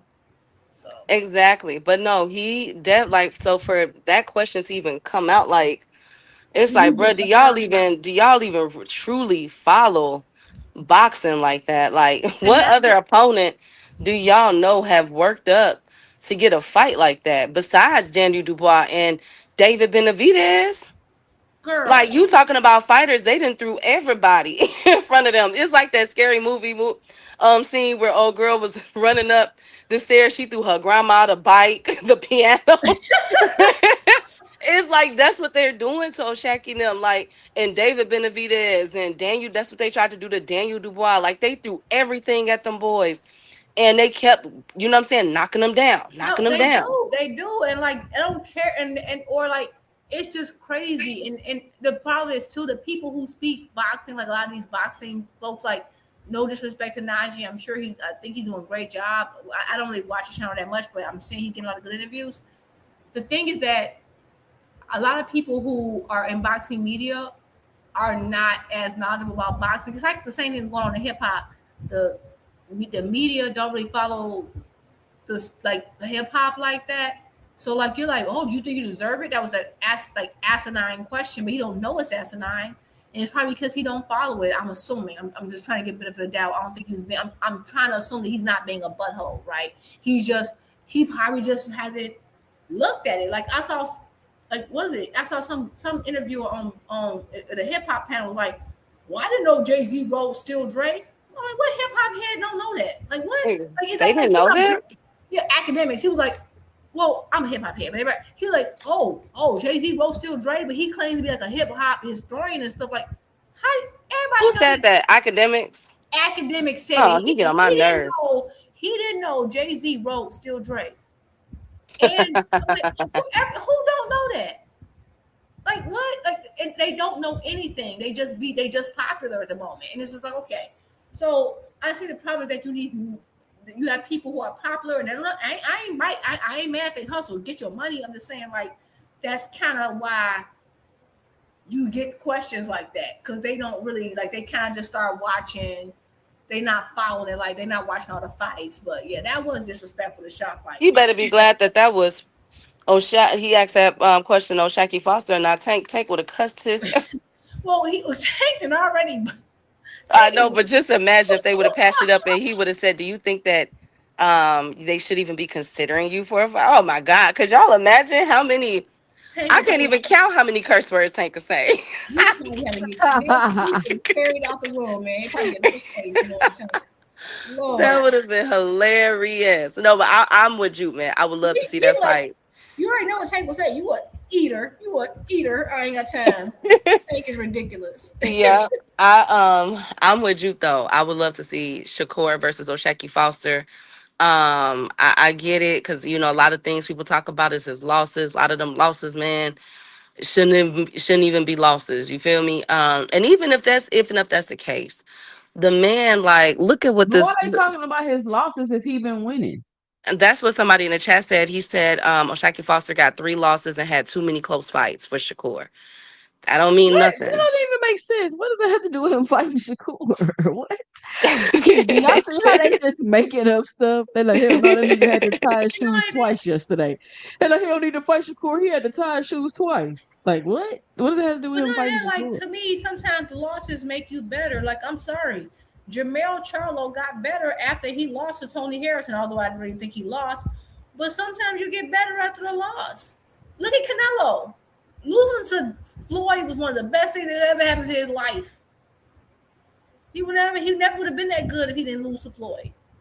Like some people lose. I mean, it's just so everybody Shakur fought undefeated. Right, that's another. No. He fought y'all. And I still think he's a good fighter. Didn't he fight? Am I wrong? Didn't he fight Artem immediately after he lost to Frank Martin? Frank Martin. Yep. Anything. J-Man say Shock haven't lost in like 10 years. No, he lost 2 years ago. Was it 2? To who? To Casacio. Oh, yeah. That was a robbery though. Everybody knows that was a robbery. That was a robbery. They made them give that man a rematch. Yeah, they had to give a rematch because everybody was like, even the crowd was booing. Like, what? He beat that boy. Yeah, well, I think he trying to say like realistically, like in realistically, yeah, it's been a minute. That was it. He lost to Casacio. That made me so mad. Like my brother is just getting into like he's my little brother. Did y'all know Russell about to fight Pitbull? Huh? Did y'all know Russell about to fight Pitbull? I saw that. Oh yeah, happy birthday to Mr. Gary too. It's Mr. Gary's birthday. Oh yeah, happy birthday to Mr. Gary. Happy birthday, Mr. Gary. I don't care what nobody say. That's a really good fight. That is a good fight. Like that's a sexy fight. I can't. That's gonna be. Oh my God, Jupe! It's gonna be. Oh my God, sweat everywhere. It's gonna be so much head knockbacks. Oh my. Ooh, oh my God, what is Russell going to do when Pitbull comes out pitbulling? Ooh, right. That's an interesting matchup. I'm gonna say this one thing. they can say if they went by Gary Antoine Russell, he don't give you, he gives you all good fights, like all good fights every time out. And I'm respecting his resume. And all the people he fight drastically different than each other. Like this is a good fight. Respect to Gary. Gary Antoine Aircraft. Gary, I like that because I remember there's a time where I really wanted Gary and Matias, and then I also wanted Pitbull and Matias. But so now I think about this is gonna be good because Gary can move on the back foot, but that's not really what he like to do. So he gonna put himself in danger. And oh my God, that's such a good fight. And then and you know what? Gary Antoine showed me his versatility with fighting Puyo and Andy Hirakawa back to back like that. Like those were two very difficult matchups. And that's what I'm saying. Like Gary had one. I'm sorry. When it comes, Gary probably got one of the best ones in boxing. Like he yeah. On a run. He been on a run. Gary's resume decent. And I can't remember who it was. We were talking one day, and they were like, "Well, he don't look that good." Blah blah blah. Because I'm like, well, yeah. Is he blasting through everybody? No, but no one will when you fighting people who won your actual same size and people who actually can fight. Because like, think about it. He had Postall. We know Postall is a great outboxer, taller, lengthier than you. He fought Bartholomew. Bartholomew's known to be tricky. He fought Puelo. He lost to Puelo. He bounced back with Valenzuela. Valenzuela fights nothing like him. Now he got Hiroka. And so now Pitbull, that's a hell of a run. Yeah, because that's like 3 knockout artists in a row. I don't think T-Bug go for. I don't think that Puyo outclassed Gary. I was sitting right there. I thought it was super close. I thought it was a close fight. Yeah, that was not no outclass. I can't agree with that. That was a close fight. Nah, he didn't get outclassed. Nah, and then even with no, go ahead. Actually, that's okay. No, even with the Hirakawa fight, there was some shots that Gary took. I'm like, damn, I didn't even know Gary had a chin like that, bro. Because I remember, I think 2 Cents, didn't you go live for that fight? So I think somebody, yeah, and I remember we was like, ooh, like, did you see that shot? Like, Andy Hirakawa can crack. You feel me? Like, and he was just taking it, Jupe and 2 Cents. Like, bruh, this is gonna be a hell of a banger, and this will be great for. Hopefully, they have it for Mexican Independence Day in September. Man, Pitbull finna get beat up. But what if Gary break his hand? Everybody be breaking their hand on Pitbull head. What if Gary break his hand, y'all? Oh my God. I just think Pitbull too small for 40. But I guess Gary ain't that big either. That's a good fight. I can't wait to see that. That's an excellent fight. And I agree. That Hiroka fight, I thought people like, I thought Gary lost. I didn't think Gary lost that. I thought he won that. I thought that he banked in enough fights in the beginning, and then at the end, it was kind of back and forth. But I think Hiroka it was way too late. Like he was just too far behind. He needed a knockdown. He needed something serious. With Puelo fight. Puelo is not easy to beat. Puelo is a very good boxer, and I thought that it was nip and tuck. So I just think he has I think Gary taking some challenges, and I respect it, and he's like putting himself in danger with people who fight. Not only all fight differently, all got popped and can put you out. So Gary just has not disappointed me yet, man. I really like Gary Antoine. That's my Can I say something very controversial to some people in the chat? Please do. It's gonna hurt their feelings. What y'all got for Keyshawn and versus Devin? Because if this fight does happen, oh God, I think Devin can beat Keyshawn. I think Devin is gonna beat up Keyshawn, y'all. I think Devin will beat Keyshawn too. I think Devin is gonna beat the brakes off of Keyshawn. Y'all. We on the same page. I think Devin gonna put hands and feet on Keyshawn, y'all. Like but in a very responsible, cautious way. But I don't know though. It's not an impossible. Why It's she not say, impossible that Keyshawn ain't gonna be able to do nothing though. but why But do she y'all say agree? on him in a very responsible way? Because you know Devin fights very cautious now. And it's gonna be the most respectable ass whooping in there. Exactly. But do y'all think that Shakur is feeding Keyshawn to the wolves? Because that is the newest gossip on the block. That They first say he he fed getting all Ray his boxing Ford, now brothers he beat feeding up. Keyshawn. He getting all his boxing brothers beat up. Yes, whatever, Dondrick. Yes. Listen, so and y'all know I'm a Shakur fan, but like Shakur's a little demon, man. Like Shakur is like the puppet man. Oh my God, ain't that what Bud said? Yep. The puppet master? Yep. Oh my God, Shakur is a demon. Okay, and I don't mean that literally, y'all. I really don't. I like y'all know I like Shakur. I've been trying my best to get around. But that's exactly what Bud did. Made everybody fight everybody else, and then he go collect the belts. Actually, that is literally what. There was an old live. This is when Bernie the Boxer had his own channel. I don't know if he still do. Yeah. He said that.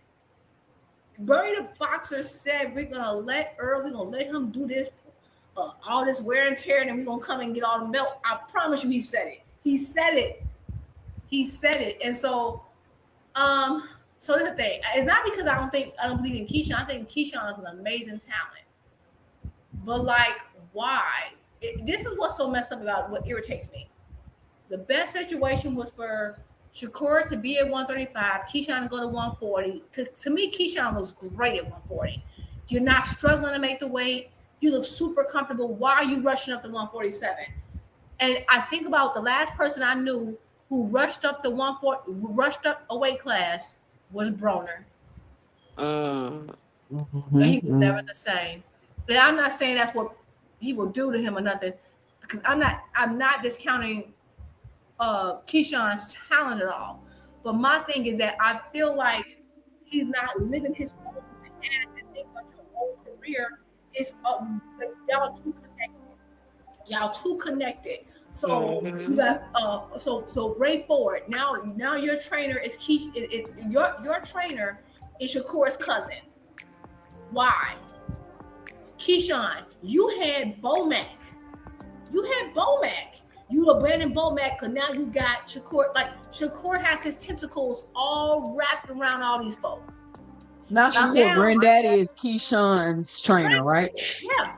So with Ray Ford, his cousin's your trainer, and with Keyshawn, my granddaddy's now your trainer. And now you had your own wave.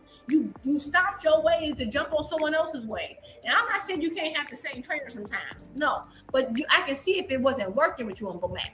Bomac had you looking good. You look good. And now you're 140, you're looking good. Why are you leaving? Okay, so fine, you leave. Boom. You and T.O., y'all got your own thing brewing. The banana stuff, y'all got your own thing brewing. And who circumvents and takes that fight? Shakur Stevenson. No one asked you to come up there. We wanted y'all in two different weight classes because y'all said y'all ain't gonna fight each other. So what does Shakur do? Come up, take that fight, and now you're on the undercard of the fight that you should have been fighting yourself. And now, wow. Think about this for a second too. Keyshawn, so now he beats T.O. Shakur beats T.O.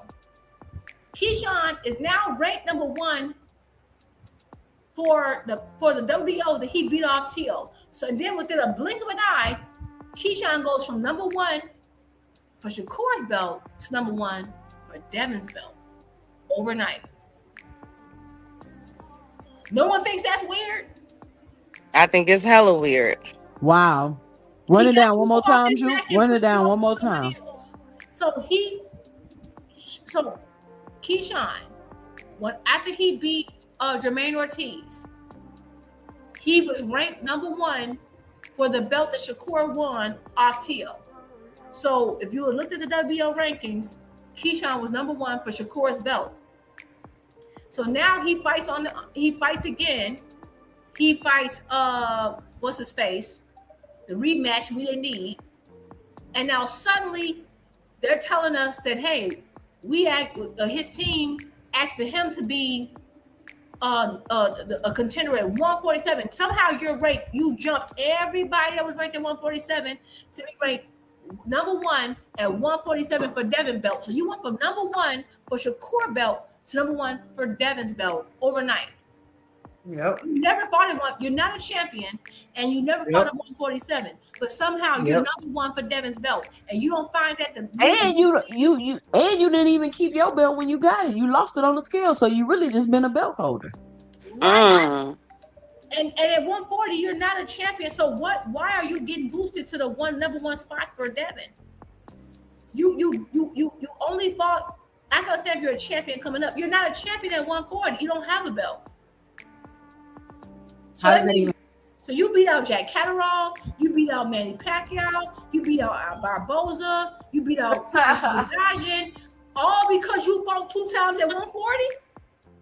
Because you beat Albright and Jermaine Ortiz at that. Think about this for a second. Keyshawn, wake up. And I'm not saying you can't beat Devin, but like, why are they rushing you? Damn, why you say wake up, Juke? You think they set them up for the okie doke? I think I don't know, man. It's looking funny to me. Because like you're no longer on your own path. You're fighting battles that every fight that all the people around Shakur, the fights they're having are fights that benefit Shakur more than themselves. And I'm not saying to beat Devin, that would be a huge win, right? I'm not saying that. But why move up when you look so good at 140? He barely made the weight, Juke. I didn't know that. So Keyshawn had a hard time making 140? I mean, yeah. He was a couple. Okay, if he does like a pound over. I know he had a hard time making that weight. If he did, fine. I just think it's weird to go from number 1 for Shakur belt to number 1 to Devin belt. That don't feel like a coincidence to me. But you see how Bill is more focused on Shakur. He's like, yeah, Keyshawn, but he really going after Shakur. So do you think Bill see the play? Like, why y'all trying to throw this distraction? He called Keyshawn a distraction. Right, and you know what? This is so funny. They all do the same thing. So he feels like Keyshawn's a distraction from Shakur, and Shakur is a distraction from him fighting and getting that get back on Ryan. It's all a distraction, and it's also a distraction from the fact that you was trying to call out Xander Sayes, and now he fighting Boots. So if Boots wins, you don't want to be held to that same standard now. It's all a distraction of a distraction. So it's just a mess. And it's like, we could have had so many good fights where you just got everybody trying to play like musical chairs, and you got somebody trying to build a whole network of fighters around them. And it's crazy because like, I really don't even want Shakur to fight Devin. I'm not interested. I want to throw a Shaki fight. I feel like that's built. It's already built.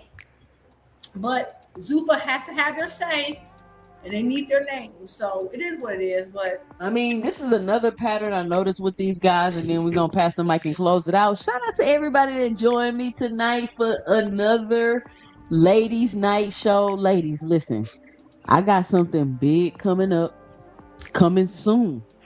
I think y'all gonna like it. I think everybody gonna enjoy it. But just wanted to build some anticipation for y'all, because I'm coming out with something. I'm adding some new things to the channel, getting it cracking over here. So I got 2 things coming out that I'm gonna be introducing to the channel, and I want to get y'all 2 cents about it. But I don't know.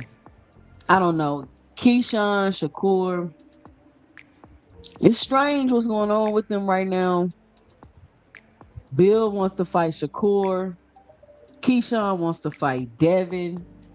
Juke just pointed out how you go from number 1 to fighting Shakur to now you number 1 to fighting Devin overnight, which is a very valid point. I never thought about it like that. That's a very, very valid point. We're going to see how it all plays out, because these are the fights that people been building up and waiting to see. You should just be throwing them together. It shouldn't be that hard. But I did ask, Keyshawn got 14 fights. Like, I mean, he's built himself up. He's got a nice buzz about him. But why is he just put to the level everybody put him at? Like, what did he do to really deserve that? He beat Barincek. That was an easy fight. Barincek didn't even put up a fight. He lost the belt the very next time he fought. He never got the opportunity to defend it. He went to 140. He had 2 fights. One was Jermaine Ortiz. One was Albright, who he had already beat. Like, you know what I'm saying? But cool, if you want to make the fight with Devin because you feel like his skill level is good and it's there, then I can see that perspective. That's cool. But I just think it's a lot of crazy talk going on. Now all of a sudden people are too small. Tank is 5'3". Y'all never said he was too small to fight anybody, ever. Matter of fact, y'all wanted him to go up to fight people. And then would complain when he got the rehydration clause in order to take away the fighter's advantages for blowing up to all these crazy weights. Which for some reason when Shakur, who's way bigger than Tank, wants a rehydration clause, y'all can understand. But I don't want to go on a rant. I digress. No, but that's real though. That's like, I don't understand. Like the one person who's smaller than everybody, they were like at the pitchforks. How dare you not allow him to outweigh you by 50 pounds? And now y'all like, well, I understand he's virtually the same size, but he should have stipulations. Like, what is wrong? Are we in the Twilight Zone? It's crazy. Yes, we're definitely in the Twilight Zone. But Jude, what's your final 2 cents? What you got for the show? I was gonna say this has been a great ladies' night. It was great to discuss the business and the X's and O's of the actual fighting, how we think people will win, and actual real boxing talk. We didn't have to do the whole fan wars. It was just really nice to be on here with the ladies, both 2 Cent and Key. I will say that I'm excited for these fights coming up. Like, for real, I'm excited to see what's going to happen with, of course, the fight with Ennis and Xander. I can't wait to see Abdullah back in there. This whole ZUFFA thing is kind of a headache because it's like, I feel like because it's added an extra layer of politics, it's just going to delay more fights. So again, like we know certain fighters haven't fought this year. Some, like, Tank got the legal stuff going on, so we ain't really considering him. But like, the fact to think about it, Devin hasn't fought this year. We don't know what's going to happen with him. Neither has Hitchens. We have a lot of this speculative stuff going on, and it's just like it's all held up because of this ZUFFA stuff and their battle for boxing, and it's costing boxing, right? And so it is what it is. So I just hope that that's all dealt with quickly. I'm ready for the dust to settle so we can see where everything lays. I agree to if I had to pick the fights for me, I want to see Shakur just fight Foster. It's an already made fight. The fans have bought into it. I don't understand why you wouldn't do it. Plus, you don't want to fight at 140. Cool, you get to fight 135 again. Get that fight cracking. You said you don't care about belts. Remember, that was you said when you dropped the WBC. So I don't want to hear that either. I think it's a perfect fight. I want Devin to get his get back with Ryan. I really don't care about him trying to. But I get he got the ZUFFA situation. I don't understand why everyone is tolerating him. The 2 fighters he got on deck, both of them never fought at 147. Like, everybody he's looking at never fought at 147. And that's especially concerning to me when it's like, okay, and I get it, Shakur should have shut up. He put himself in a situation, but you're like, oh, you have to come up fight me. No, I won't fight you to catch weight. And then, I don't know if you heard about this 2 Cent, but I got a glimpse of, I listened to the whole thing, but apparently Najee has an interview with Bill where, so not only does Shakur have to come up, and Keyshawn got to come up, but apparently he's saying he want Devin to fight Ennis, Ortiz, and Fundora, but the fight got to be at 147. I saw something about that before I got on. I'm like, oh my god, this is such a headache. Like, 154. Bill is just creating a diversion in the media right now. I don't know what Bill doing. Yeah, but I'm like, so you mean to tell me you think 6'6" Fundora is gonna cut more weight for you Just to fight Devin. So everybody got so the 154 pounds got to come down to fight you. and the 140 pounds gotta come up. Like, you're not that. Who are you? And no one's saying anything about it, but whatever. So that just irritates my soul. So at this point, I just need Jerron, I need Abdullah. Shaki already did that for me. And I need Tank to get his stuff together to save us from this madness. Because I'm sick of these dudes. But other than that, I don't know who fights. Is any fights tomorrow? I think one of them UK dudes fight tomorrow, right? Well, let me see. Hold on. Let me get the schedule. Yeah, because somebody fights tomorrow. I just can't remember who. I just don't think it's in.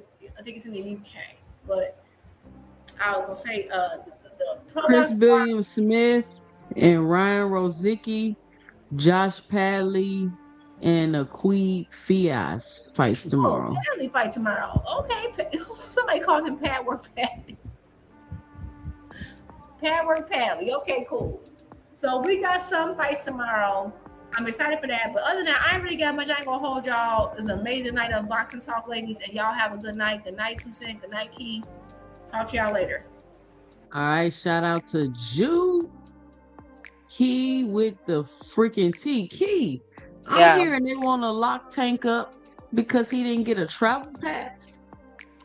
I am waiting to hear from my source because I just got put on today in Discord, and I'm like, wait, what? So I reached out, and we're supposed to be either talking tomorrow or Sunday, and I will have more details about what's going on because I don't want to give any false information. So But we won't have an update till next Friday, yeah, ladies. Well, you can go catch her over or at Line. But I don't know, y'all yeah. been going live. What's up with the schedule over there, Keith? Well, Update the no, fans.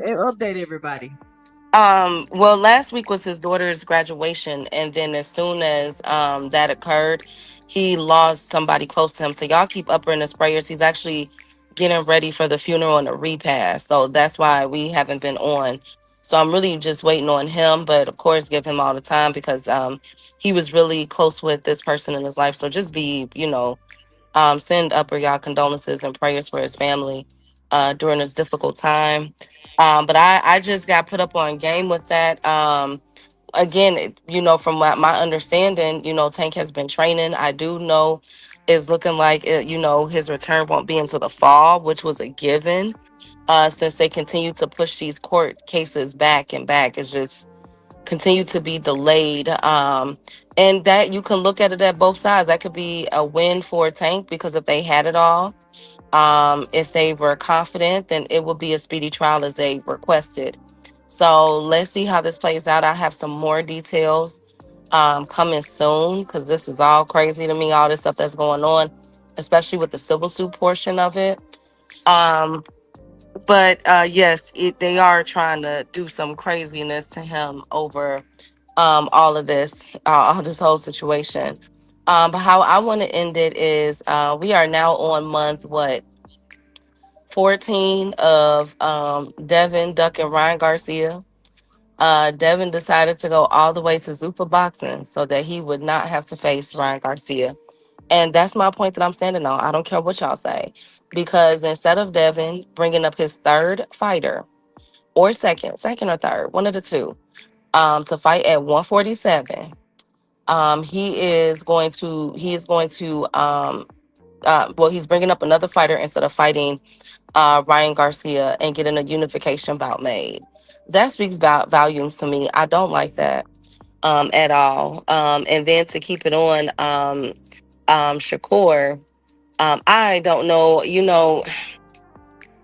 I don't want to say that the level of hate that Shakur is receiving is what Tank or Floyd Mayweather or Canelo or, Anthony Joshua or like the big money guys receive. I don't want to say that. But what he's receiving, the criticism, is all because of what he brought upon himself. Period. He's talked a lot of cash that, he can't pass. You know what I'm saying? Like he is his bills are coming up a few, coming up a little counterfeit. You know what I'm saying? So he's getting held accountable. And I agree with that. I don't like what he's doing at all with any of this. And he needs to go sit down somewhere. And if he's gonna fight one of these guys and get in a ring and fight them, I don't agree that he should be If that's the case of him sending Keyshawn up there and sending Ray Ford into Lions dens the way that he is, so that he could come out unscathed. I hope he paying these boys well if that's the case. But it's time for him to put up or shut up. We know that he's not getting the Murataya fight. It's not looking like he's gonna get the, Loma comeback fight if Loma comes back, because now there's another question mark surrounding his comeback fight. So I'm looking into that, trying to see, okay, is Loma going to come back for sure? And if he does, with who? So it's not looking like, Shakur would get that fight. So I'm not sure who he wants to fight in those weight classes and what he wants to do. But guess who's available? Kid Austin. With all the craziness that they got going on, they have a very interesting build up to a fight. So hell, if you can't get nobody else, Shakur, get up and up with Kid Austin. Hell, I guess I don't know anymore, because he's blowing me. Or no, 140. Dang, Gary Antoine sold up. Dang, all them boys are sold up. Really? I don't know who. I don't know. I have no idea. For Shakur, just Godspeed with him. And then lastly, I know I keep bringing up Adrian Broner, but I am happy to announce that there's been some whole heads pulling Adrian Broner to the side, and talking to him about his drinking and everything. And one person was Charleston White, which I was very surprised. Because I can't stand Charleston White. I think he's everything that's wrong with the culture. But he really did spit some good game to Adrian Broner the other day. So salute. I give him props for that. A broken clock is right twice a day, right? And then the return of one of the greatest, Boo Boo Andre. Y'all already know, period. My boy is coming back in July. Y'all been waiting. Okay, y'all been patiently waiting for the return of the king. Okay, and he is returning, y'all. And y'all don't have to anticipate it no more. Y'all can put down, you know what I'm saying, put the drinks down and everything. I know y'all been going crazy waiting for Boo Boo Andre. But Boo Boo Andre is returning to take back the throne and show y'all how it's done up in this boxing game, okay? Period. So y'all know I'm finna be on one. I'm finna be on one up until it's his fight day. We going live, 2 cents. I don't want to hear it. We going live to watch Boo Boo Andre fight. Period. We going live to watch Boo Boo Andre fight. Period. Okay. His last fight with David Benavidez, he slipped and fell. We all saw it. The ring was tattered up. Okay, it was messed up, and he couldn't get his groove. But he gonna get, like Stella, he gonna get his groove back. Okay, so anyways, that's all I got to say. Make sure y'all hit the like and subscribe button. Salute to the beautiful queen, 2 cents and Jupe, and as always, I'm out.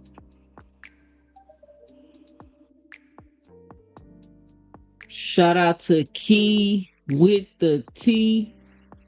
Look, I just found one more Shaki video I want to play. I'm finna get off of here, but there's just been so much going on in boxing. It's crazy. It's crazy. Might have to do a pop-up tomorrow. I don't know. But y'all know I'll be live again Sunday. Sunday, the review show, 3 to 5 p.m. Y'all make sure y'all join me. But we recap the events of the week, talk about the current news and the upcoming fights and the fights that happen this weekend, and we give our 2 cents about the situation. We may check the rankings tomorrow since it's the first Sunday. First Sunday of the month. And of course, we're going to use the ring rankings. Let's see what Shaki got to say. Keep it real, nigga, because again, and you know I be keeping it real. Niggas get mad at me because I be saying my real opinions, but I just say how I really feel. Yeah. You know, I've always said this. I think Shakur is just a very talented fighter. I think he's probably one of the most talented fighters in the game. How do you feel like you beat him? Is it just my talent is also on his level of talent? Like how? Because you know what I'm saying? Like people looking at Shakur like he one of them generational type of guys. Like you saying you don't agree with that? I mean, I ain't saying I don't agree with that, but I feel like I'm way more talented as far as what I can do. Y'all see him, he fight from the southpaw stance. He do the step back. He good, he great defensively. But I can do that step back defensively. And I feel like my offense is more it's better than his. I got a better offensive repertoire. Especially I fight from the southpaw, the orthodox. Do whatever you want to know. You can bang, I could walk you down, you can box. Like, so when we talk about talent, man, I feel like I'm way more talented at what I can do. You know what I mean? IQ, everything. You know what I mean? So I just feel like Bill Haney in the chat. Like, why are you here, Bill? I just needed to prove it, and that's what I'm doing right now.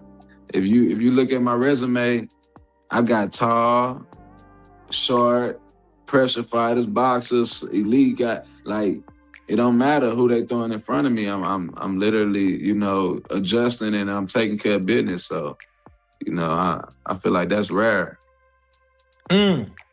Nah, I see that. But they got Shock. They got him number 3 pound for pound. They saying this the 3rd best nigga in the world right now. Yeah, and I feel like I'm the number 1 best nigga dude in the world. You feel me? Like, I feel like I'm the best. You know what I mean? So, damn. Okay. They can't stand for people to have confidence. It's crazy. Y'all are mad because Shaq Foster got confidence in himself and he think he can beat Shakur Stevenson. And Shakur told him, if you beat Ray, we can run the fade. It's just that simple. But shout out to everybody that joined me tonight. We missed the goal tonight. We were only able to get in 4 super chats. You still got time to support the channel. We got about 2 minutes left on here. Shout out to everybody that did support the channel. Shout out to everybody that hit the Cash App. Shout out to everybody that is new to the channel, all the new subscribers. And a double shout out to everybody that punched that like button. If you're listening to the replay, make sure you let me know and drop it below your 2 cents. Make sure you punch that like button. Hit the heart with the $sign. Just leave a super thanks below letting me know you enjoying the channel. Join me again Sunday, 3 to 5 p.m. Sunday review show. And listen, if you don't want your host all in the videos, cussing you out, timing you out the chat, kicking you off the panel, leaving you in the background, come on over to 2 Cents Boxing, where we talk everything boxing and everybody's entitled to their own opinion.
Thank you.